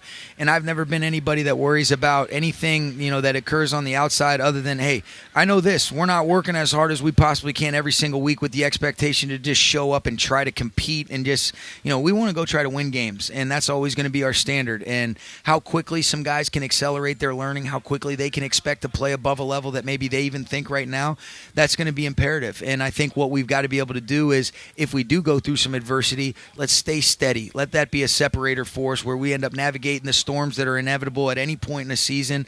I thought that was key in the 21 season. We were 7-1. We went a month without winning a game, but the guys just kind of stayed the course. And I want to just see us continue to make that upward trajectory. But I believe in the players. I believe in these coaches. But I also know this. It takes hard work, and we got a lot of work to do. There's a lot of things that we can continue to clean up. But I'm having a lot of fun, and I think we're on the right track. And then, ultimately, we got to go do it when we play these games, George. Yeah, no doubt about it, man. Listen, your hard work as a coach, hard work as a dad. Now, the good thing about being a coach is you don't sleep much to begin with, so that part won't mess with you when they're newborns. Yeah, that's exactly right. So I'll be up ready to I'll help get in the first feeding of the day. Get the diaper change in, McVay. Listen, when they're that young, it's not so bad. When they get older, that's when it gets worse. So trust me, take the diaper early, not later in their life. Trust me. Brother, great to see you. Good to see you guys. Thank you so much. Hey, appreciate it. Sean McVay, Thanks, head coach of your Los Angeles Rams. Thank you so much, Coach. We'll see you around, brother. Best of luck to you. All right, we will chat with Tyler Higby here in just a moment, I believe. You're listening to KSBN Los Angeles, KRDC Pasadena. KRDC AM 1110, Pasadena, Los Angeles. That one. Thank you very much. So I think we're missing Tyler. He's over there with Coach and his lovely wife and child. But isn't he great? Oh. I mean, you can't not want to talk football with a guy like that. And he's fun. Like, you can talk other stuff with him. Absolutely. Yeah, I don't think there's any question. Get a couple drinks in me and we're out of here. And he's like, now we're dry. Yeah. We're dry for camp. So we're going to talk to Tyler Higby here in just a second. One last interview before we get out of here today. And again, we'll join Angels baseball in progress. Yeah, McVay talking to the baby, though. Yeah. Getting the work in. Yeah. Well, McVay's practicing over there, talking to the baby, doing goo-goo gaga, because he's got it coming up here pretty soon, and Tyler Higby joining us here. You going to give your coach some pointers on that or what? Yeah, that's why I brought him over there, get him ready for what's coming. Well, I told him the good thing about coaches is you don't sleep to begin with, so the newborn phase shouldn't affect you because they never sleep either. Exactly. Yeah. He'll be pretty busy when he's got the newborn coming on. So how about you, man? How are you feeling? Another camp, obviously a different energy every single year. Yep. But this one, Coach and I were talking about it. Raheem and I were talking about it. Just the youth out here. It just feels like it's infectious is the way I would describe it. Yeah, definitely. Like you said, each year, presents its own challenges, and the young guys being out there, we got some challenges with them not having as much experience, but it's also, it's a good thing. We got young guys out here willing to compete, all competing for a job, wanting to earn a spot. So, the competitiveness in practice has been pretty good, and, look forward to continue that. The difference between when you first show up in the NFL, right? You have no idea where to go. You have no idea what camp is. You have no idea what dorms are. Yep. Now you got the family with you, like the little things, seeing the baby, everything else like that. Like, did you realize how fast time flies? It's crazy. It feels like yesterday we were first down here. Rams had just got moved out here, and I was, just drafted me. I remember my first time coming out here, and, we actually had a young team at that time too. I just happened to be on the other side of it. So it's a little different, but just trying to do my best to bring those young guys along and share some of my experience with them. And but again, we got a group of young, hungry guys that are ready to go. So yeah, and listen, I just think that the NFL, it's pretty well known. Like if you look over the last 20 years, that there are 5 teams that made the playoffs that don't make the playoffs, which means there's an average of 5 new teams that make the playoffs. Mm-hmm. And that's the beauty of the sport, right? It's a battle of attrition in a lot of ways. There's a lot of luck that goes your ways. You guys had terrible luck last year from an injury perspective, but there's a lot of talent on this team. Not only, there's youth, but there's a lot of guys here like yourself that have proven and won big games. That's right. Yeah, we got a lot of guys who have played a meaningful game. Yeah. And those guys, they're doing their best, including myself, to bring those young guys along up to speed as fast as we can, so they're ready to go. Come week 1. All right, 6'6", 250. When did it say, Tyler, you're a tight end now? Which coach did it? Okay, you're the guy now. I played receiver in college my freshman and sophomore year.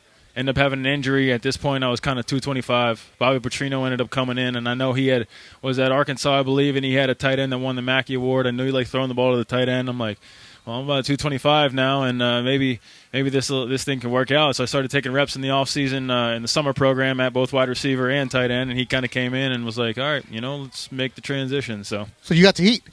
I got to. Yeah. What was that program like? I got introduced to protein shakes and weights, metal pancakes in the weight room. How many pounds did you put on that first off season?